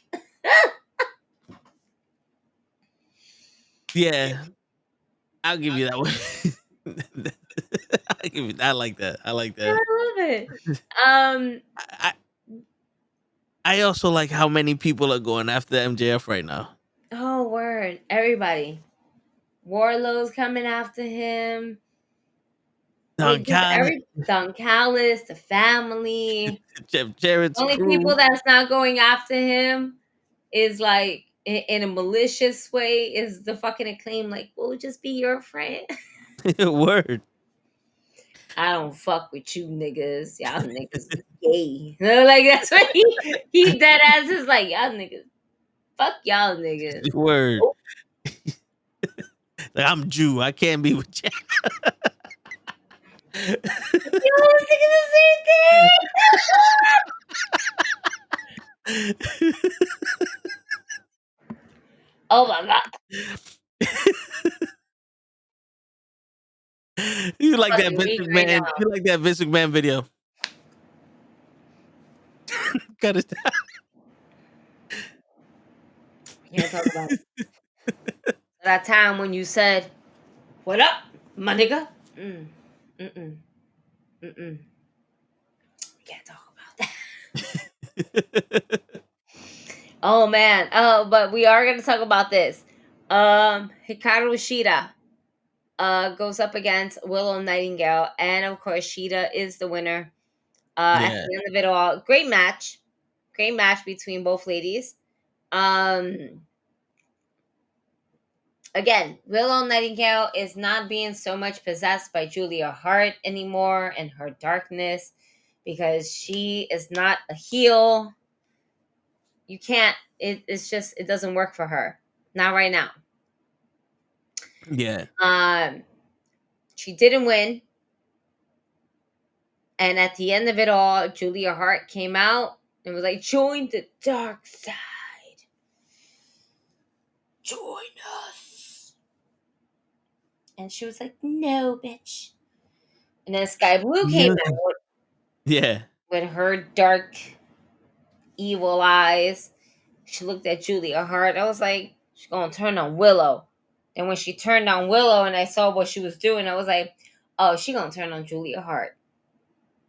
Yeah. Sure enough, she turned on Julia Hart and completely missed her spot. Yep. It looked like she spit in her tits. She sure did. All in her titties. Her chest area. Supposed to be here. Yeah, she spit right in her tits. I was like, okay. That's the way you want to do it. She apparently has not ever watched the tape of Triple H's to know that you need to spit up. Yeah. When there is a height difference between you and your opponent. Especially when you're short. Yeah, when you're that short. I'm saying there's a height difference that you must make up for. You can't. All right. Short people. If they had with the tall nigga right here is his penis. All right. For Julia Hart, this right here was her chest. Her face was up here. Supposed to aim up. Aim up. Aim up. Aim up. She. That is what you call being. Julia tried to sell it, but she realized she can't sell it because it's all over her titties. Yeah. See, that's what you call it being booty blinded. But she was titty blinded. She saw the titties and just. That's what happened. But. Like, I don't get it. Why can't you go all the way up? It's going to hit her hat, which is going to ricochet off to her face. I don't think she anticipated Julia Hart being that tall or being like her face being up there. I don't know why. Apparently not. I think she just was that. No. Fuck that, because she came eye to eye with Julia. Yeah. Nah. Before she was like, look at that Willow, but she was eye to eye with Julia. Julia and her looked at each other and Julia was like, mm-hmm. Yeah, that's true. You know what you got to do. So, no excuses. Absolutely not. No. Yeah. She knew where she had to go for, but she didn't. Sky Blue fucked up that spot. It could have been a lot more better if she would have spat in her face.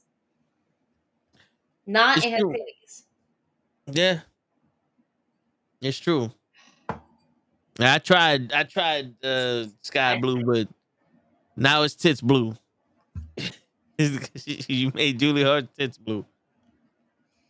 That's it. Oh man. Bullet Club, go away. Wait. Am I missing shit?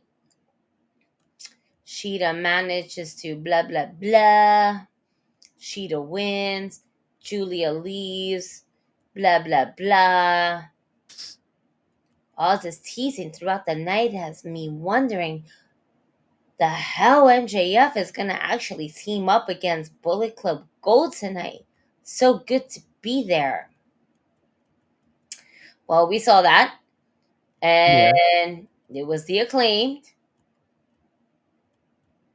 I mean, it was bound to happen. Pretty much. Yeah, I thought he was gonna, as I saw the Big Show like in the picture, so I didn't know he was coming out with Jericho. I don't know why I thought the Big Show and like Omega was gonna help MJF just based off of the fucking pictures and shit. They got But their own shit going on. That's why. yeah, but they're feuding with the Don Callis family. Yeah. I was not expecting them to pull out Paul White, their tag team partner. They just said, "Fuck it." Who else is old here? I'm trying to keep a straight face right now. But who's bigger than Will Hobbs? All right, I was underneath the impression that we were going to go with Wardlow, and then we called in a few favors, even though Wardlow's on his own path. I get it. But bet. And they were like, oh, I don't have someone like him. I have a giant. As soon as he said a giant, I'm just like, nah, not this. And then his fucking music came on. Well, nah. They brought this nigga, Paul White. Paul White just standing there. Paul White's just standing there. What's up, my nigga? That's what it felt like. This is no BS. Word. All right, kick.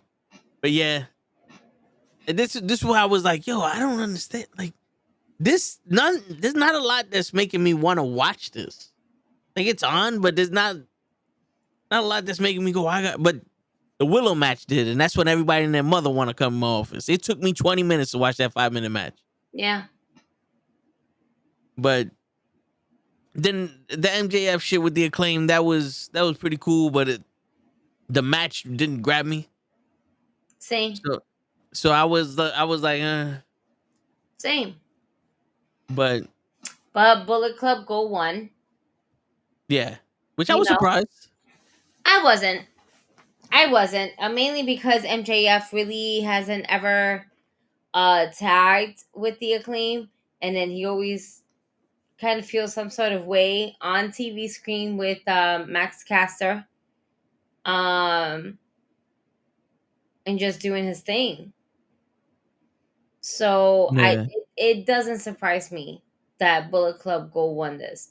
They're a more cohesive tag team than just MJF being thrown in with the Acclaim.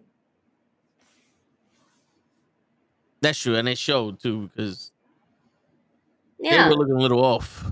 The Acclaim and MJF. Mm-hmm. And that's pretty much all the matches that they had on Dynamite. Yeah. Yeah. And it was all right. Dynamite is becoming all right, but it's not the it show. And that's what bothers me. Yeah. They're trying too hard to make Collision and Rampage.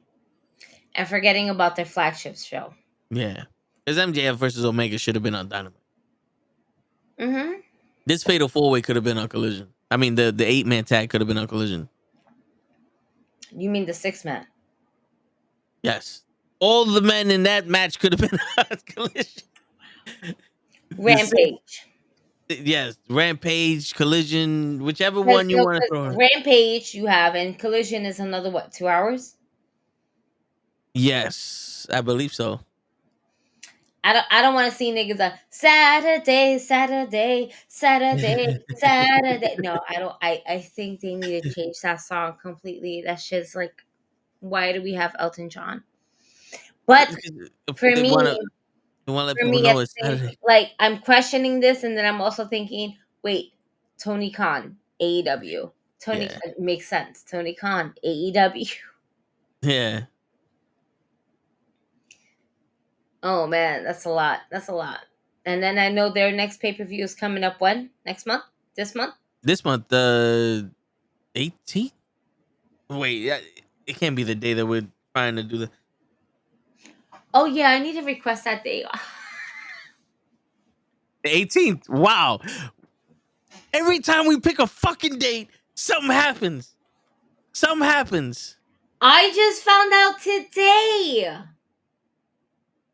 Wait, did I find out today? Did I find out before and then we just like, confirmed it? He mentioned the date and you said, let me know so I could take the day off. And then everybody's like, so what happened on this day? What happened? What's supposed to happen? I'm trying to catch up. Y'all niggas write a lot in the group chat. I can't keep up. It's a lot.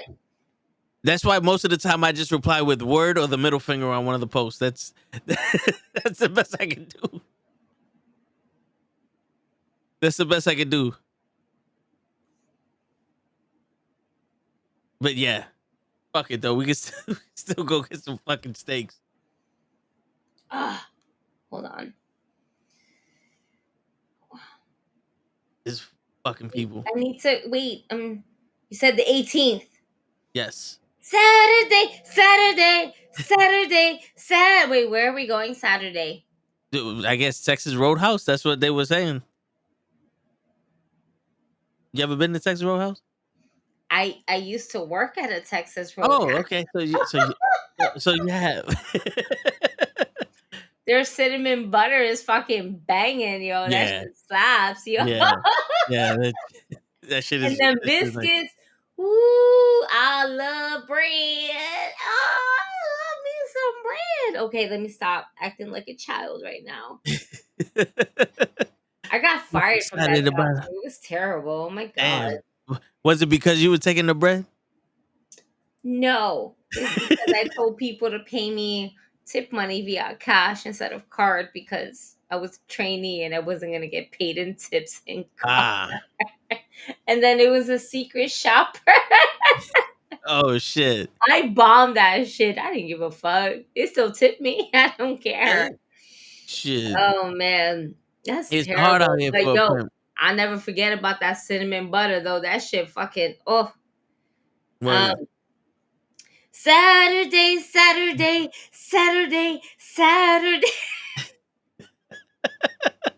trying to request off. I'm gonna make it. I'm gonna deny everybody else's request and like accept mine's only. Fuck it. Word. Fuck these guys.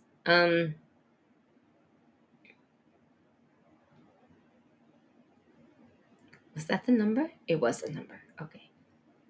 Sign me back in. Well, hold on. On that note, ladies and gentlemen. Word, I'm so sorry. Signing out. We talking about personal shit on there. We're done. We covered everything. Yeah, you guys are good. We'll see you next week. Yeah, go fuck yourself. Be back here on Saturday. Peace, everybody.